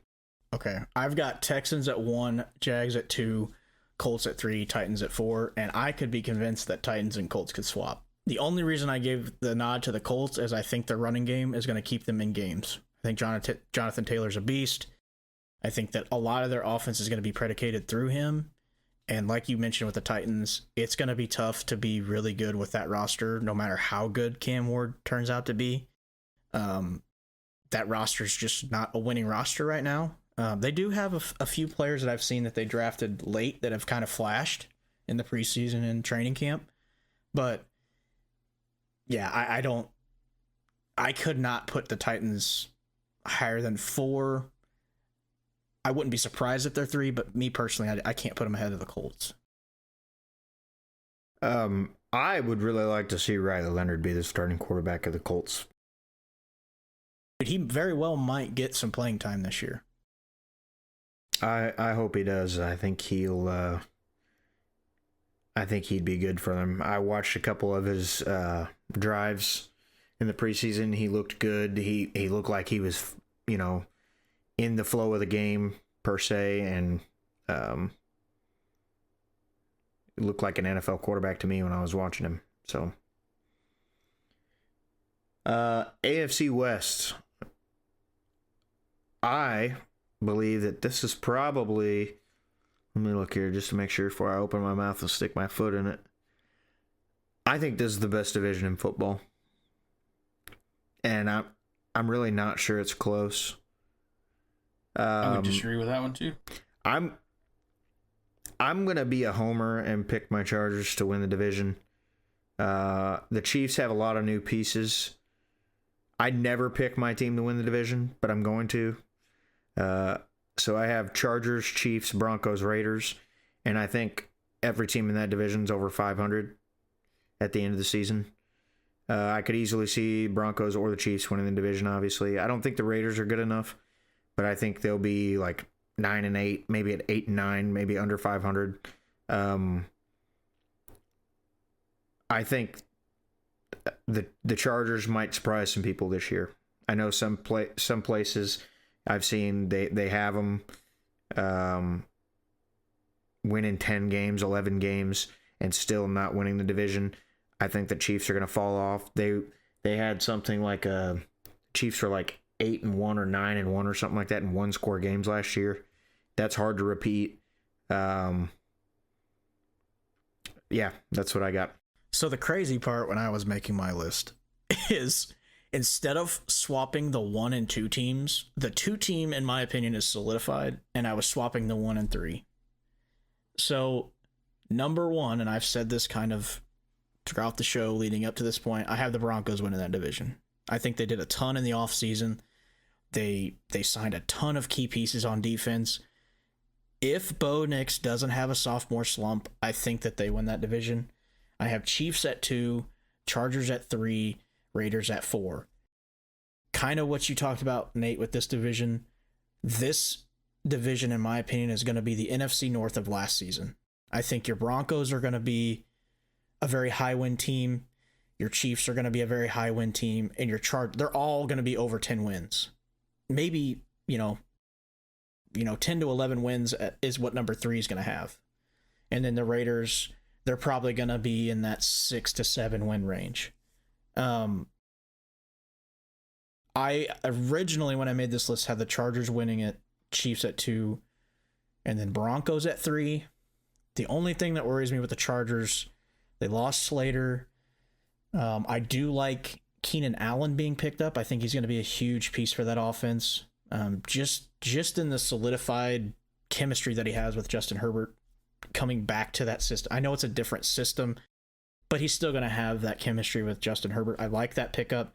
I don't know how that team's going to be without having Slater. And I think the Broncos have a defense that could really exploit that missing piece. So that's why I kind of gave them the slight edge.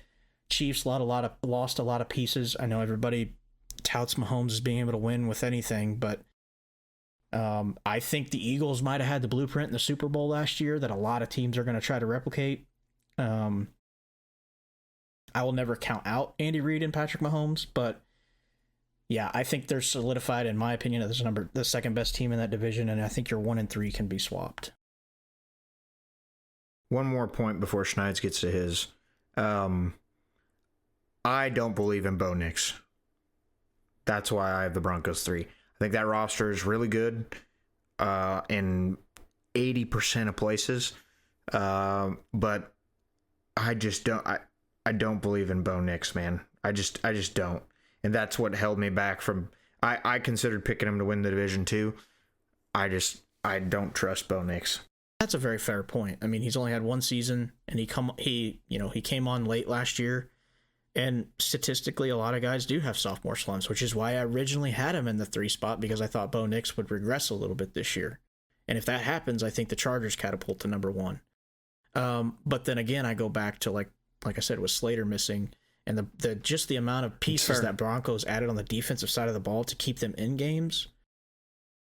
That's why I gave them the slight edge and put them at number 1. That's fair. So my AFC West reads Chiefs 1, Broncos 2, Chargers 3, Raiders 4. I just kind of like what Derek said. It's hard to, as much as I hate to say it, it's hard to count out Andy Reid and Patrick Mahomes. The only reason that I don't have the Broncos at number 1 is because of Bo Nix in his second year. There's just not a lot out there. You know what I mean? Like, it's not like an established thing. So, but I still think that the Broncos are better than the Chargers. And the Raiders, I think they'll be a fine team, but with the other 3 teams in that division, I don't think that they can compete with being any really higher than 4. Do we agree that this is the best division in football? I do think the NFC North is going to have, and not to try to be biased, but I do think the NFC North is going to have a say in that. I think the NFC North could be, either one of those could be the best division. Yeah. I would say it's like a 1A and West. 1B thing. Yeah. AFC West or NFC North is, in my opinion, the 2 picks for that. I'm gonna throw in the NFC East into that category. That's a very valid pick too. I mean, you could see the Giants take a step forward. Maybe Jackson Dart becomes a starter at some point. The Cowboys, they very easily could win 10 games. And we saw what the Commanders did last year. Eagles win the Super Bowl. I mean, it's not a slum division either. Matter of fact, I would almost say the East is better than the North in the NFC. I think you have more established, not powerhouse per se, but good NFL teams in the NFC East. You do in the NFC North as well, but you have the Lions who lost their coordinators. You have the Vikings who are running out J.J. McCarthy, who's not seen an NFL field in the regular season. The Bears, you don't know what you're going to get. You see good things, you see bad things. So to me, like, the NFC North's not as good, not nearly as good as it was last year. Well, since we're talking about it, let's hop on over to the NFC East. I have Commanders 1, Eagles 2, Cowboys 3, Giants 4. I don't think the Eagles are going to be as good. I think the Commanders are going to ride the high from last year and take over that division. Cowboys, I agree. I think they could have a winning season, but I don't think that it's going to be enough with the other 2. And then the Giants, I also agree. I think that there's a chance that they do take a step forward. I just don't think that there's enough there to move them up in the division from the bottom spot. One question real quick. If you compared the Raiders and the Giants, who's the better team? Or who do you look at as a better Raiders. team this year? Derek? I would give the nod to the Raiders as well, but it's a lot closer than what I think people realize. That's the point I wanted to make. Like, we're talking about the Raiders being the 4th best team in that division that we are saying, it potentially is the best division in football, among a couple others, maybe. And the Giants, I don't feel like are that far behind that team. I do have the Eagles winning the division. Commanders 2, Cowboys 3, Giants 4. I just think when you look at the Eagles roster top to bottom, like, man, they are kind of stacked, man. They really are. You got studs at receiver. You got Saquon Barkley. You got Hurts. They got a really good offensive line. They're going to be missing Lane Johnson for a little while. Their defensive line is probably one of the best. Their linebackers are pretty good. I think it's hard to not pick the Eagles here for me in the NFC East. Yeah, it's crazy, man. It seems like every year that I think, oh, the Eagles could have a down year, it's just like they just retool so well.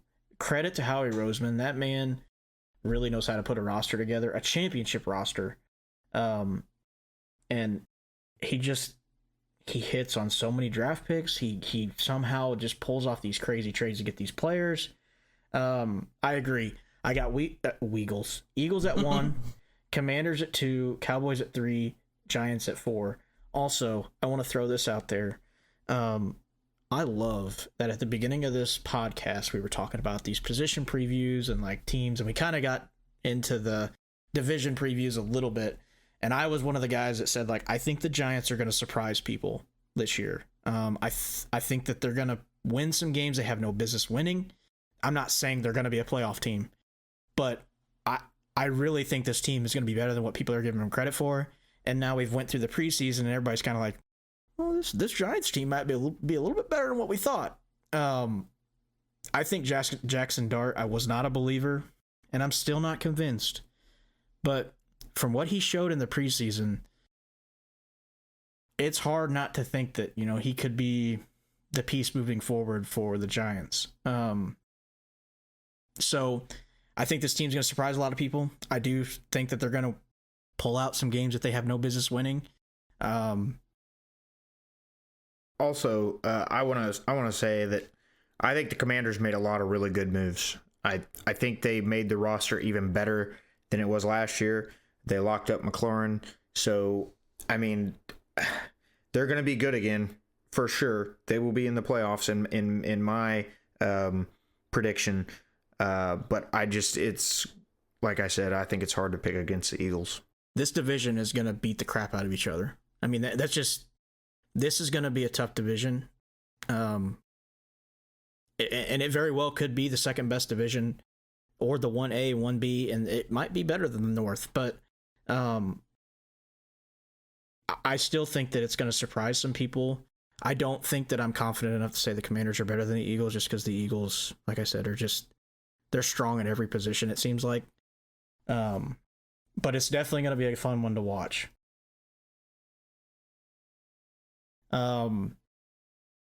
The other division that we talked about being a powerhouse, I'll start with the NFC North. I have Lions at 1, Packers at 2, Vikings at 3, Bears at 4. It was tough for me. Trying to be a non-biased Viking fan. It was really hard to place them. The roster around the quarterback, in my opinion, is one of the best rosters in football. It's just so predicated on how well McCarthy's going to play. If he goes out and just plays mediocre football, I think they are second in this division. I think they beat out the Packers. But if he goes out there and just plays awful, they very well might be the fourth best team in this division, even though their team is one of the better ones in football, which just goes to show you how much influence the quarterback has on the outcome of a team. But yeah, I've got Lions 1, Packers 2, Vikings 3, Bears 4. Well, I actually like the quarterback for the Vikings, but I don't like him enough to be number 1. I have the Lions number 1, Vikings number 2, Bears 3, Packers 4. Oh my God. Holy smokes. I do not like Jordan Love as a quarterback. I don't. And I think, here's the thing, I don't like saying this either because I think Caleb Williams is a prima donna, but with the stuff that they did in the offseason to reassure the team around him, and he's played fairly decent in the preseason, I'm going to give the nod to the Bears. They're at 3, even though it pains me to say that. If my mic wasn't muted, you might have heard my jaw hit my desk. That was crazy. I respect it, Schneids, but I don't have to agree with it. Well, in plot twist, I have the Packers winning the division. I have Packers, Lions, Vikings, and then the Bears. Similar to what Derek said, though, the Vikings could end up second in this division. They could end up fourth. I don't think they have a shot to win the division. Maybe they do. But the Lions, I'm really going to need to see, on the field what it looks like losing all the pieces they lost as far as coaches. I mean, that can take a toll on a team. I think the Packers, they're returning a lot of the roster. I do believe in Jordan Love. There was a part of me that almost picked him for league MVP, but I didn't. So I have, again, Packers, Lions, Vikings, Bears. NFC South. By the way, Schneids, I think that might be the new hottest take. So congrats. We'll see if it plays out. NFC South. I have... This might be one of the worst divisions in football. This is the worst division. Yeah, I have Bucks, Falcons, Panthers, Saints, and I don't think it's really even close. The Bucks will run away with this. The Falcons will be barely north of 500 probably, And then I have the Panthers 3, Saints last. Saints have a giant problem. The Panthers are young. They could surprise some people. But yeah. Yeah, so I've got Bucks 1, Panthers 2, Falcons 3, Saints 4. Like you said, Bucks are going to run with this one. Honestly, 2 and 3 were tough for me. It really depends on what version of Bryce Young we're going to see. If he goes back to his rookie year, man, this team might finish 4th. But if he shows the way he matured and he progressed as he did throughout last season, yeah, this team is easily the second best team in the division. Falcons are going to have some growing pains with a rookie quarterback, but I think they've got enough pieces around him to help him out. And then, yeah, the Saints just have no quarterback. I mean, that's kind of a big missing piece. And although I believe that Kellen Moore can be good for this, franchise and this organization, I hope that he's one of those that they give a chance to and they stick with him and they don't just cut ties after the first or second year because, to be honest, they haven't really gave him a whole lot to work with. So. Yeah, so I have Bucks at 1, Panthers 2, Falcons 3, Saints at 4. Just basically mirroring everything that Derek said. And then on top of that, I liked Kellen Moore as a coach when he was with the Cowboys. I really thought that he was kind of, kind of just held back because of the team configuration, couldn't necessarily do the things he wanted to do as a play caller. So I hope that he's able to get his quarterback and build a program there. But like everybody said, I think it's the Bucs division to run away with. In year 2, 3, and 4, I think you could kind of mix around and whatnot depending on just basically quarterback play almost.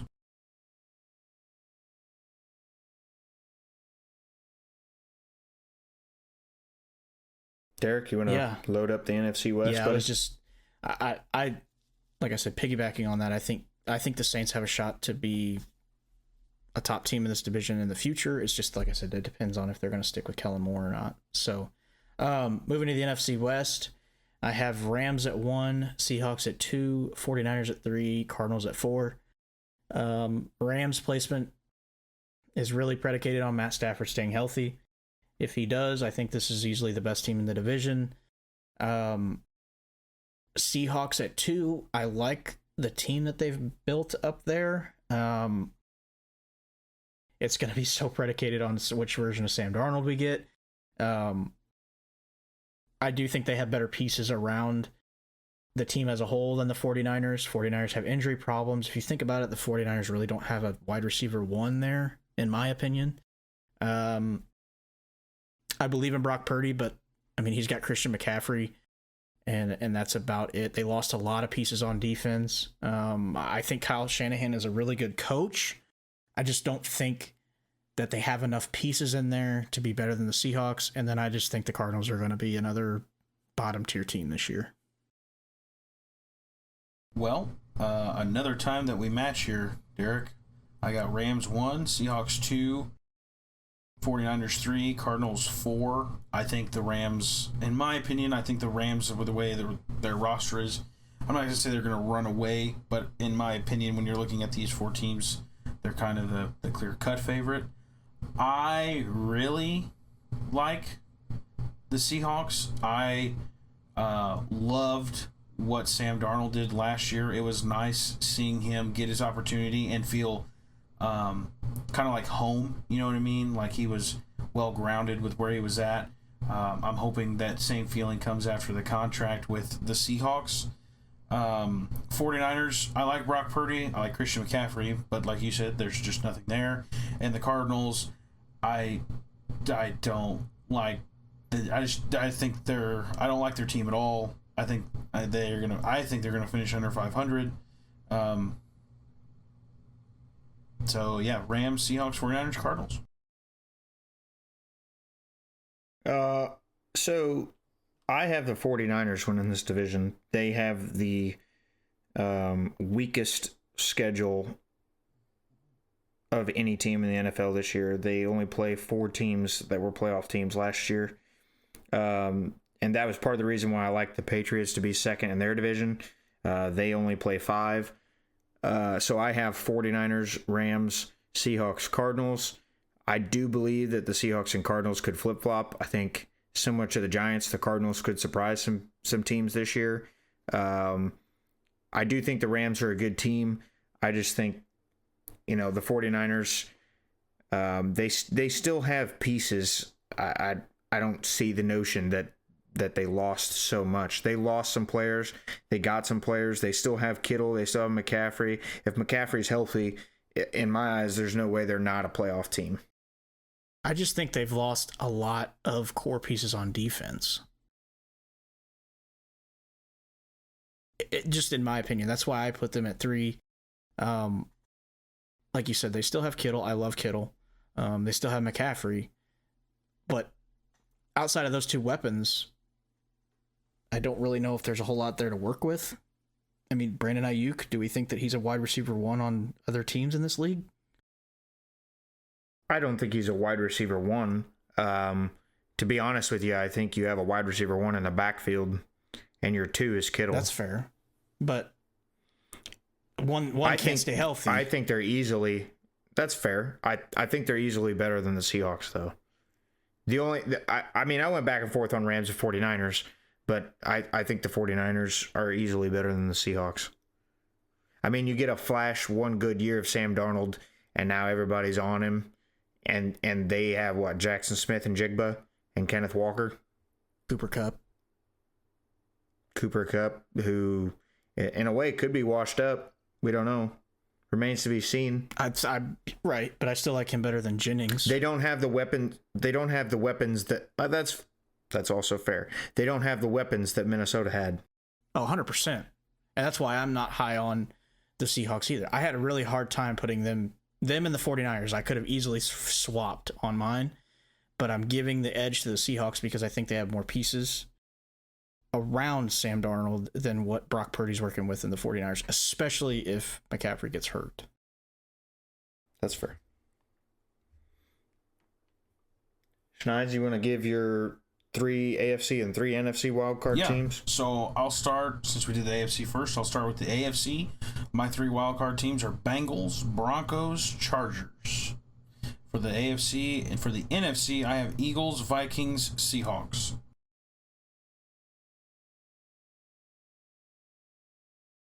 Yeah, this one is... I think this is going to be the fun part to see, because I think this is going to be the most diverse part. So that's kind of interesting. A lot of it's based on who you pick for the winner of the division, though, too. Right.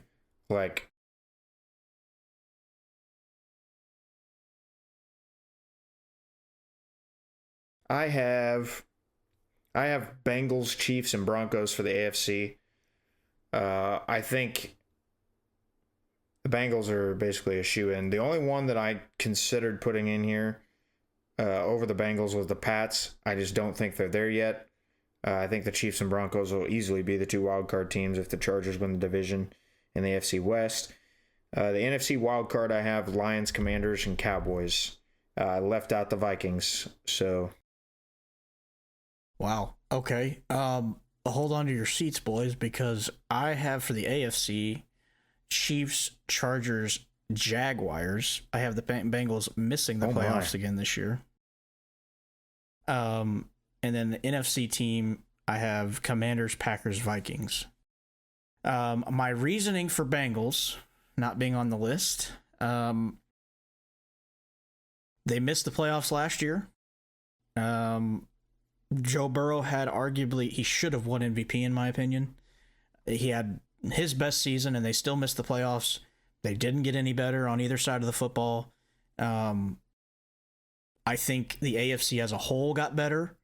They were going to be my 7, but I'm kind of interested to see what happens in Jacksonville with their new head coach and what he's going to do with Trevor Lawrence. We saw what he did with Baker Mayfield. I think Trevor Lawrence is better than Baker Mayfield, so I gave the nod to the Jags, just because I think it's going to be a very similar season for the Bengals where they're going to score 35 points a game and probably lose a lot of games. I personally think that dude in Jacksonville is a complete dweeb and weirdo. But he might be a good football mind, but man, he's a weirdo. He's like that dude that, he's like the dude that the Jets had a few years ago that had the bug eyes. I can't think of his name. Everybody's making fun of him. Gates, yeah, that's it. Gase? Adam Gase? Yeah, Gase. Yeah. He reminds me of him, and I'm like, he makes me cringe. Seeing what he did with Baker, that's where I'm basing mine off of. Like I said, I think Lawrence is a better quarterback than Baker. But I guess we'll see. Oh my, just firing shots. I think you're wrong, but wasn't it Baker Mayfield in college that outdueled Mahomes in a game in the Big 12? Yeah, but it's Big 12. They don't play back then, and even still now, they don't play defense in the Big 12. I don't see how and they're not going to Lawrence compete too much, Baker, but they're just playing on rookie deals. Oh, Lord have mercy. All right. I have the Ravens and the Chargers in the AFC Championship game. Wow. Okay. Okay. I have Ravens and Bills in the AFC. I don't think the Chiefs are going to make it. I had the Bills. I didn't want to pick favorites. Yeah, but I mean, when you get to this point, I think they're easily the two best teams in the division or the conference. I don't think the Chiefs are going to make it. I think this will be the first year they don't make the championship game. I think the regression that we saw with Kelsey last year, and kind of like we've mentioned, they just haven't retooled enough, in my opinion. It was hard because, as much as I hate to say it, it's hard to bet against Mahomes and Reed. But yeah, I've got Ravens and Bills. That means all three of us don't have the Chiefs in. That's amazing. Nothing makes my heart happier. I have Bills versus Bengals. I'm a huge Joe Burrow fan. I think with him fighting for his guys to get these contracts, I think they're going to be playing out of their mind. He's still going to run for his life. I'm not discrediting that, but he made it to a Super Bowl once doing that. I think that he could make it to the championship game. All right, boys, you ready for this one? All right, Derek. Give it to me. NFC Championship. I got the Rams versus the Eagles. Wow, I'm going with shocker. it. I'm going with it. I'm sticking to it. Matt Stafford MVP. You make me want to puke. I guess we'll have to wait and see. But I think the Rams could be realistically switched out with the Commanders. That would be kind of cool to see, in my opinion, if Commanders Eagles for the championship game. It would not be unrealistic for me, but I'm going to throw a little bit of a curveball in there and say Rams Eagles. I have Commanders versus Lions. I think, obviously, I have the Commanders winning the division. I think that they're going to ride, like I said before, ride that high last season, and they're going to absolutely ball out this year. The Lions, I know that they've lost, a couple of their coordinators, but their team, I think, is still really, really good. I think both of these teams are going to have sensational years and compete for the NFC Championship. Just a little caveat I want to throw in here. We may potentially wager some things on the Super Bowl. We have not decided on that, what it might be. We will keep you guys in the loop on that, but it has been discussed.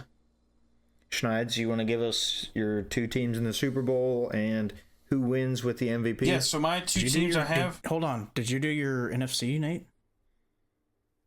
Did I? I don't think you did. I didn't. Okay, never mind. I have Packers and 49ers. Wow. So you both don't have the Eagles in the NFC Championship? I do not. But you want to say my Rams take is out there. Okay. I think the Packers making it is more likely than the Rams making it.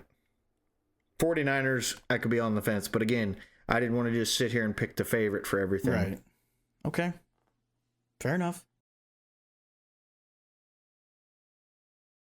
So my pick for Super Bowl matchup and Super Bowl MVP, I have Bills versus Commanders, and I have Bills winning, and I have Josh Allen winning the MVP.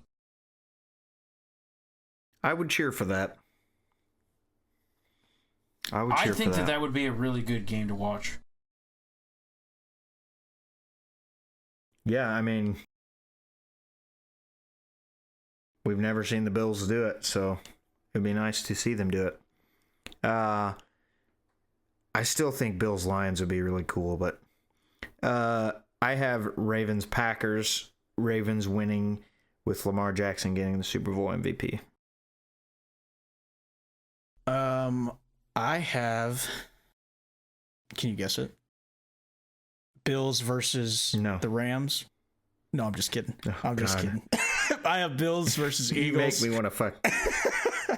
I have Bills. You make me want to fucking puke, bro. I have Bills versus Eagles. And then I have Josh Allen winning the MVP. Oh wow. Super Bowl MVP. Out of all the things, you guys agree on the Super Bowl MVP and the winner, right? I was gonna throw like a hot take in there and be like, maybe James Cook if the Bills win it, but I'm like, realistically, Josh Allen's gonna win it if they win the game. So yeah, I mean, it's probably going to the quarterback. Yeah. Okay, our last prediction is the MVP of the 2025 NFL season. I have Derrick Henry. Wow, that's a good one. Okay. I didn't want to give it to Jackson if I have him winning the Super Bowl MVP. So I'm like, okay, the Ravens are probably gonna be pretty freaking good. I'll give it to Henry. I also had Jordan Love written down at one point, but we're gonna go with Henry. Would that be the first time running backs won it since AP, like in 2008 or whatever it was? Ooh, I think so. It might be. Man, I don't know. If Barkley didn't win it last year, it'd be really hard for me to say that a running back's gonna win it. Okay, so this is the thing. I didn't know that Barkley didn't win it last year until today. Oh, yeah. If he would have played his last game, I think he would have had a pretty good case of winning it because he would have broke the record, but they sat him. The last time a running back won the NFL MVP was in 2012 when Adrian Peterson won it. It was 12. Okay. To be fair, Nate, my out there pick was going to be Saquon. But again, if he didn't do it last year, I think it's going to be hard to do it this year. My season MVP is Lamar Jackson. I think he does it again. That Ravens defense is going to suffocate teams, and I think that the offense is going to be on the field a lot. I think they're going to run the ball a lot, and we all know how Lamar Jackson can run the ball, and he's improved a ton as a passer. So that's kind of the reasoning behind my season MVP. Let's hear Dak Prescott, Schneids. Come on, give it to me. Not even close. Well, I guess I shouldn't say that. I guess it is kind of close. It's the same division. I have Jaden Daniels winning MVP, season MVP. Oh my! I kind of like it. I'm very, very high on the Commanders this year. I think not only are they a really good team, a really sound team, they're a really fun team to watch. And I think that they are going to take the league by storm this year and shock some people. I don't hate that pick. Yeah, I don't hate that pick at all. I think it's a very. I want to say when I looked at the odds, I want to say he was like top 5 or 6. I almost went with Herbert too, but he's 18-1 to win it. I want to make this known too. These picks that we've had here tonight, for me at least. This is not looking at anybody else out there in the professional space, their picks or nothing. This is just straight off the old dome piece. Oh, yeah, 100%. I mean, I looked at odds and I didn't want to pick favorites for everything, but these are my picks. I didn't look at anybody else's picks to make these. Well, boys, keep track of your papers. We ain't got to keep track. Yep, it's going to be out there forever in the old interweb. So once this is That's published, true. We can always come back and listen to Derek talk about how the Rams are going to be in the NFC Championship game. Yep. And then when I'm right, we're going to have to figure out what I win or get. A nice crisp high five. I like it. Heck yeah. All right, guys. Episode 7 is now complete.